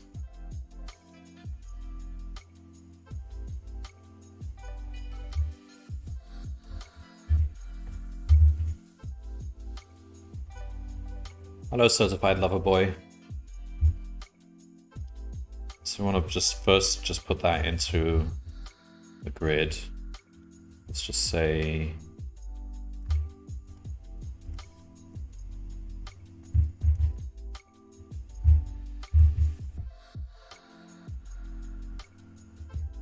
for line in to read lines grid dot append,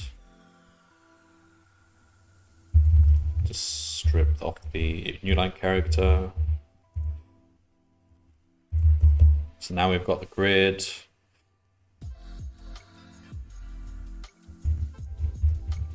We want a method which gets the next grid given a grid.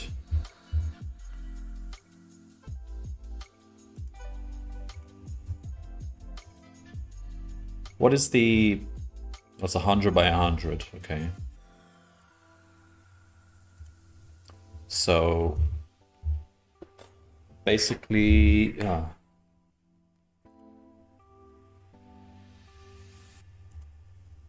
probably want to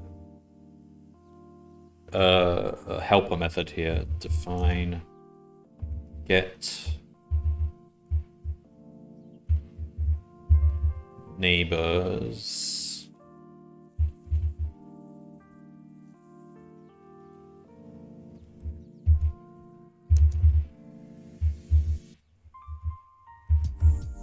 for a given I and J position, get all the neighbors. So it's 8 directions. Okay, so just create an empty list for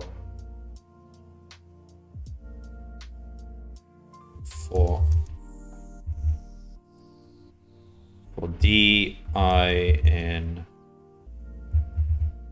-1, 0, 1, for dj in -1, 0, 1,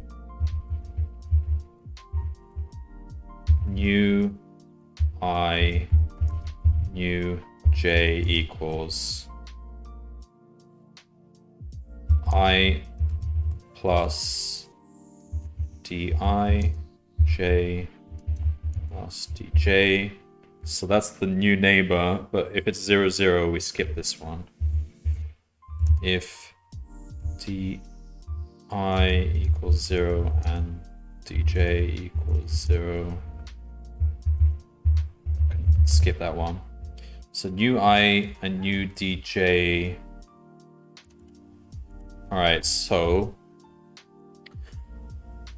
we need to check if it's inbound. So if 0 is less or equal to new I is less or equal to is that's strictly less than 100.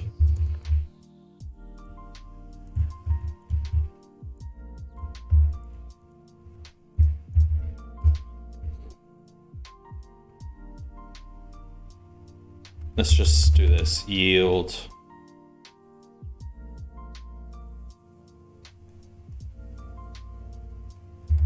new I, new j.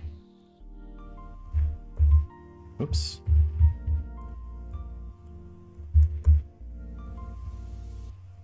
Okay, so that gets us a neighbors for a given position. So what we want to do is we want to create a new grid. New grid equals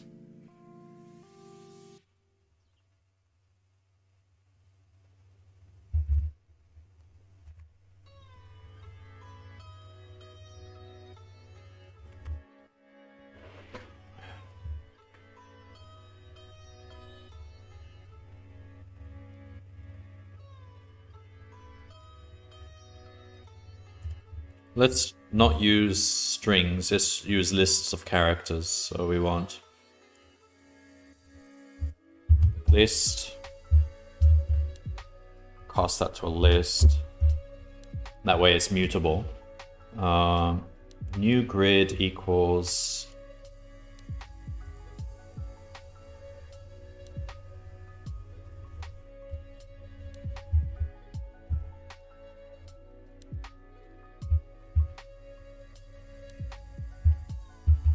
none times 100, none for I in range 100 for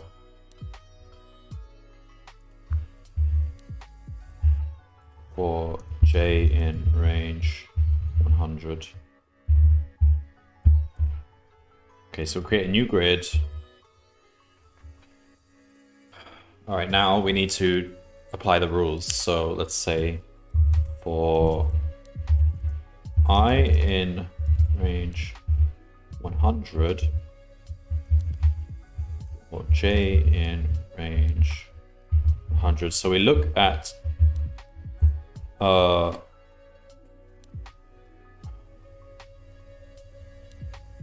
what's in the current grid.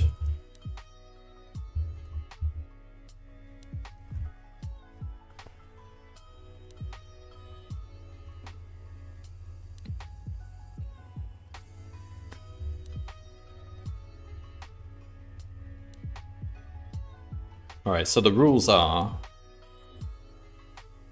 a light which is on. Okay, so let's handle the case where it's currently off. So that means it's a dot.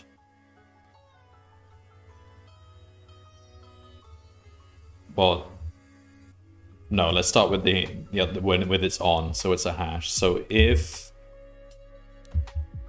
Gij equals hash.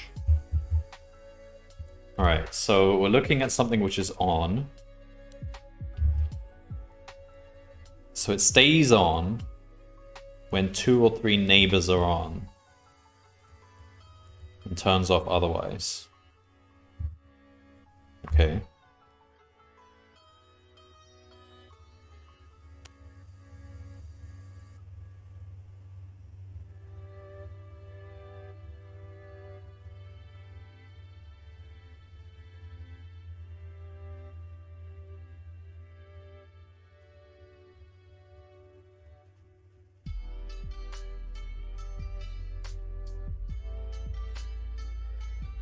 So we need to count how many neighbors are on. So neighbors on equals sum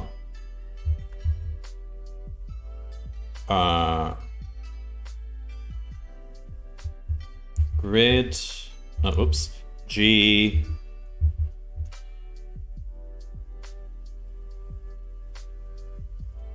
neighbor I neighbor J equals hash for neighbor I neighbor J in get neighbors of current. So that's how many neighbors are on.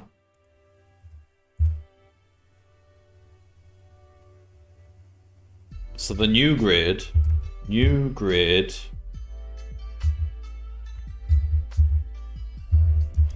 will be hash if that number there is either 2 or 3, else it will be off. Is that the rule? So it's on, otherwise off. Okay. Also, this can be computed here. Right, so this is the logic. If we're on, then the new one will be, then it will stay on if there's 2 or 3 on neighbors, otherwise it will be off. Else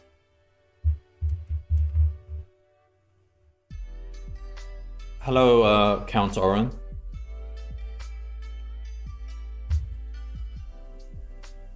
Do you do Advent of Code?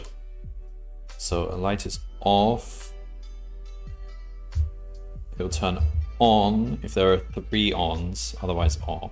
Okay, so it's like this.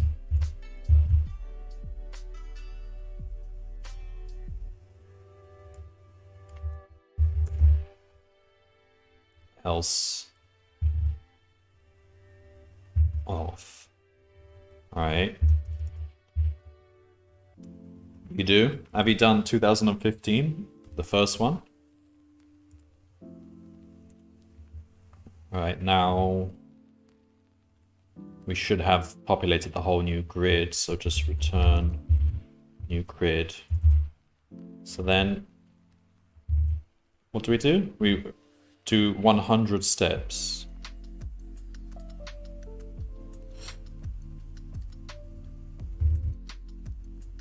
Okay.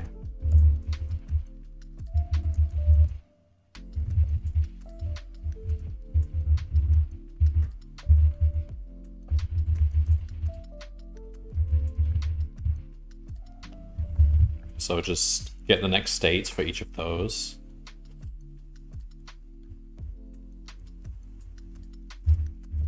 Let's see what this looks like.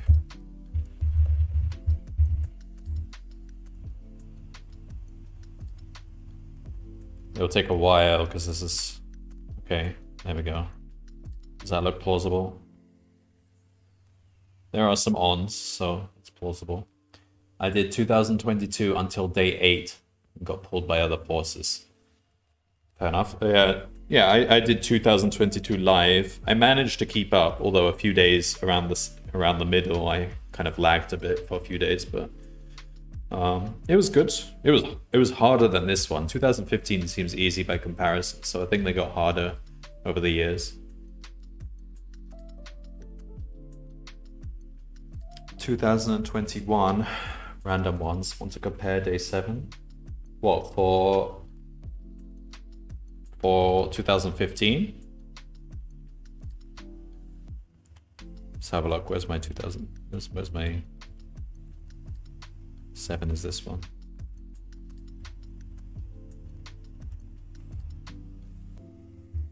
This was my 7. Oh yeah, this was fine, but I got stuck on the knot bit. The 2's complement. I forget how 2's complement works. Oh, 2022. I might have... Hang on. Might have it right here somewhere.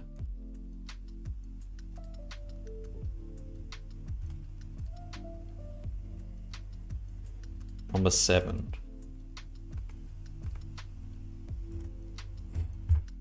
What was this problem?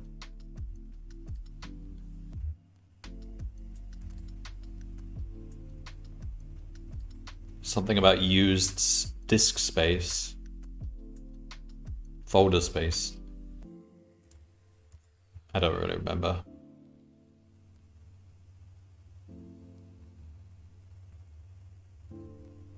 Looks pretty lengthy for problem 7. Yeah.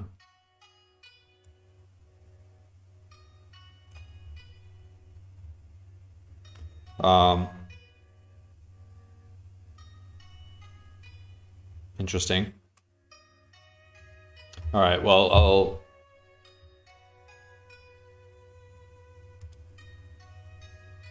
okay, let me open this up.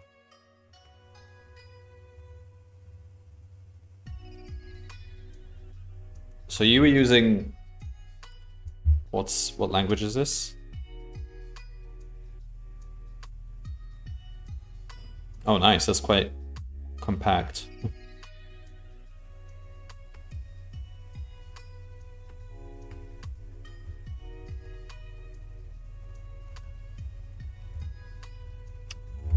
All right. Looks interesting. I'll have to finish this one off while this sort of stuff is still in my head. So where did I get to?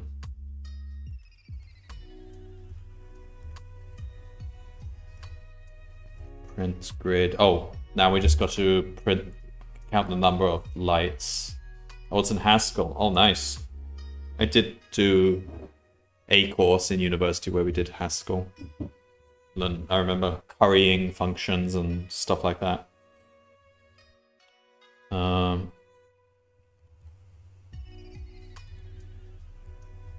So we want count equals 0 or row in group. How about this? Let's do print sum of row.count hash for row in grid. That should just be the answer, shouldn't it? Alright, it takes a while to run, but this is like a 10,000 items over 100. So it's actually a million operations, isn't it? 1061. Sounds plausible. So it's out of 10,000. Right, let's try this.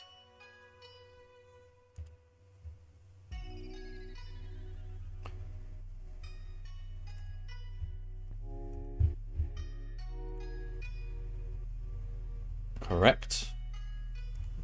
So it'd be cool to make some sort of animation. I don't know what library I would use for that. Alright, so part 2. You flip the instructions over. Santa goes on to point out that this is all just an implementation of Conway's Game of Life. Yes, I noticed that. At least it was until you notice that something's wrong with the grid of lights you bought. 4 lights, one in each corner, are stuck on and can't be turned off. The example above will actually run like this.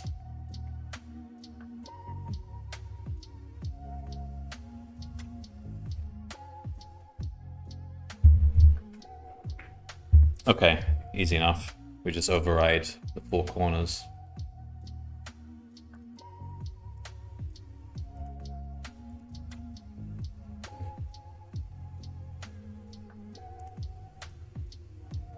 Okay, so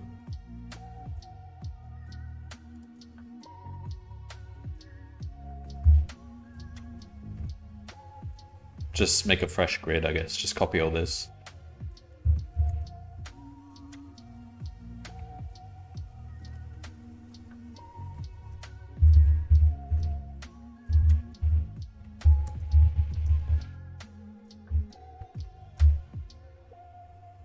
Basically just duplicate this code.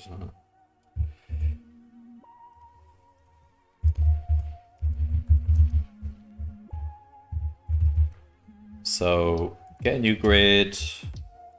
Now we want to override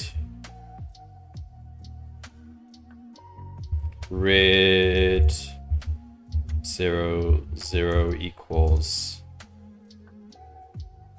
hash grid 0, 99 equals hash grid 99. 0 equals hash grid 99. And then in the get next we have to do that basically. So regardless of what we've done here, just override them at the end.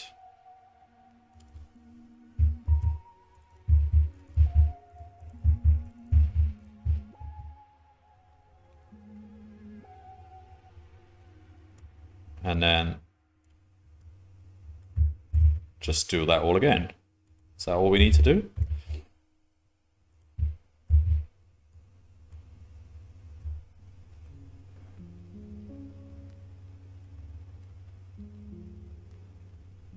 $1006.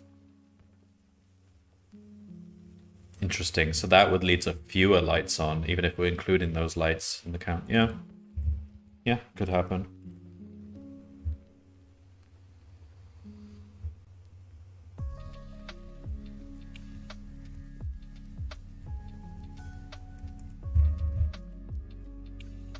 Correct.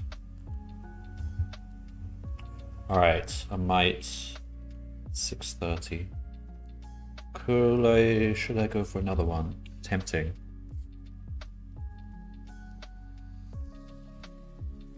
Do I think I can do it in roughly half an hour?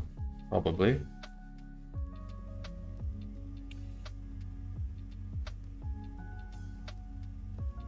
No. I'll leave this till next time. Okay, so this took me 3 streams so far, roughly 6 problems per stream. That's pretty good. I was actually expecting it would end up taking like 1 problem per stream, at least around the middle, because that is what it took me for the actual live 2022.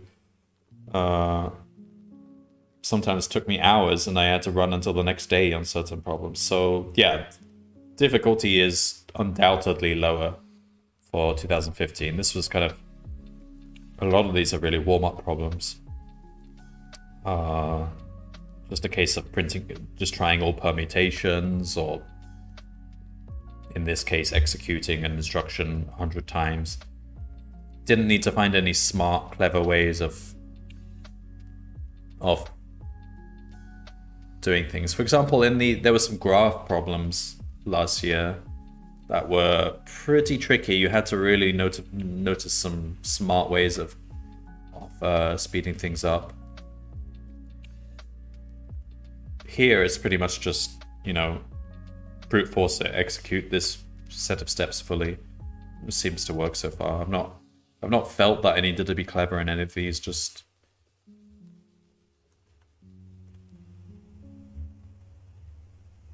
code what's written.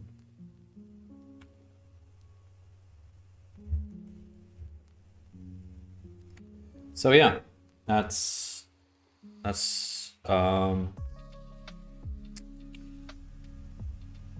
me done for this stream. Let's have a look.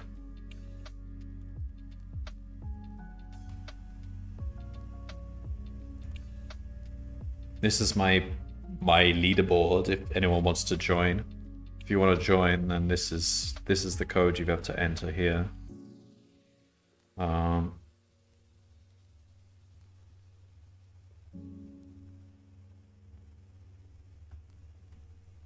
So yeah, this is my overall progress across all the years.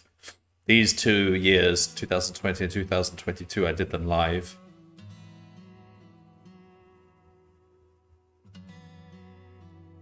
But now I'm just doing all the archived ones to catch up.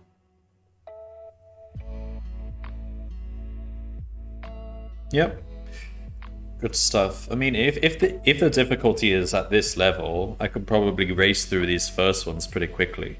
But I expect it will get harder because these 2 years were hard. There were some hard problems there. I got pretty stuck at times. So, but traditionally, the very last one, day 25, is normally easy. Actually, it wasn't that easy for 2022, was it? This was the snafu encoding. Yeah, this wasn't terribly easy. This was quite mathematical in nature, and it was kind of... I wouldn't say this was easy. Have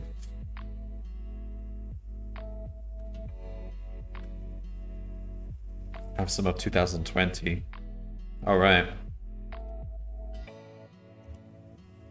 2020 was when I first learned about Advent of Code. In fact, I learned about it from Ria, this lady here who's basically disappeared from the internet, so I've not seen her stream anymore. But this was her leaderboard.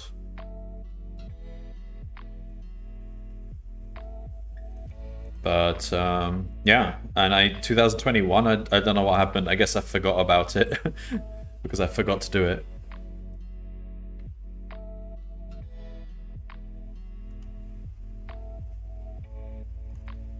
Yep, good stuff.